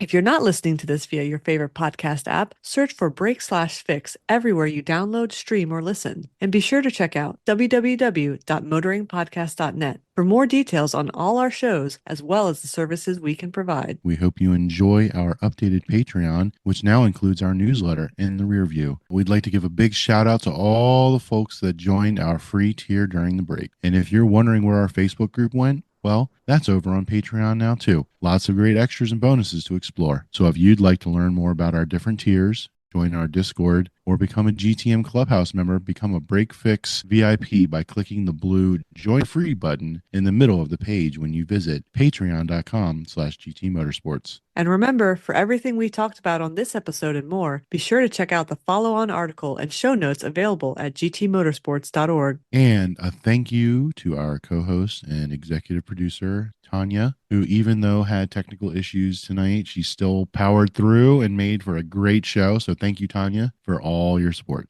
And all the fans, friends, and family who support Grand Touring Motorsports and the Motoring Podcast Network. Without you, none of this would be possible. That is the cover photo right there. Look at that. Don't do that to her. I wouldn't do that We've to done her. that to you before, though. Yeah, but she seems to be having a bit of a rough night anyway. I wouldn't do that to her. She's on her laptop, and that sometimes has issues too. I wonder if it blue screened on her. That's what happens when your laptop just randomly shuts down Oh, it's and fun. you're not even touching it. I have a nice screenshot of you. You're like, Is this thing on? Because I don't think I ever. I can hear you. You sound about the same as before. I was on mute, apparently. I was saying we would be remiss. Why did she go silent? I don't know. What happened? She censored herself. She censored herself. Oh, I accidentally hit the power button, apparently. So what you're saying is that 20 minutes at the beginning where she didn't talk, it was because her microphone wasn't working? I'm saying it made the show better. Wow. I'm kidding. I kid. You guys ever watch that game show on Hulu? It's called The Floor with Rob Lowe. No. The floor is lava. No. It's this game show where basically two people come up to the stage and they show them pictures in a category and they have to very quickly say what it is, right? It's like Pictionary, right? And so there's these moments though that apparently when they're standing there, if the screen is not lit, it's not your turn. But there's folks where the screen is lit and they just stare at it. And I watch you guys and sometimes I'm like, guys, there's a picture on the screen and nobody's talking. Awkward. Yep. Now you know what it's like when I talk to my therapist. That's the show, everybody. We'll see you all later. We will talk to you all next month. Well, here we are in the drive-through line. Me and her, cars in front of us, cars in back of us, all just waiting to order. There's some idiot in a Volvo with his bright sun behind me. I lean out the window and scream, hey, what you trying to do, blind me? My wife says maybe we should park.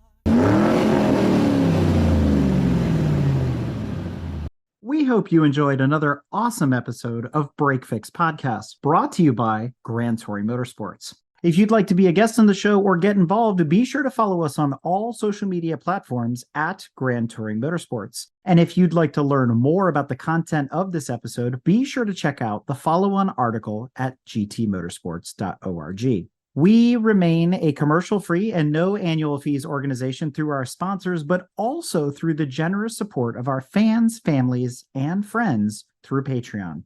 For as little as $2.50 a month, you can get access to more behind-the-scenes action, additional pit stop minisodes, and other VIP goodies, as well as keeping our team of creators fed on their strict diet of Fig Newtons, gummy bears, and Monster. So consider signing up for Patreon today at www.patreon.com/GT Motorsports.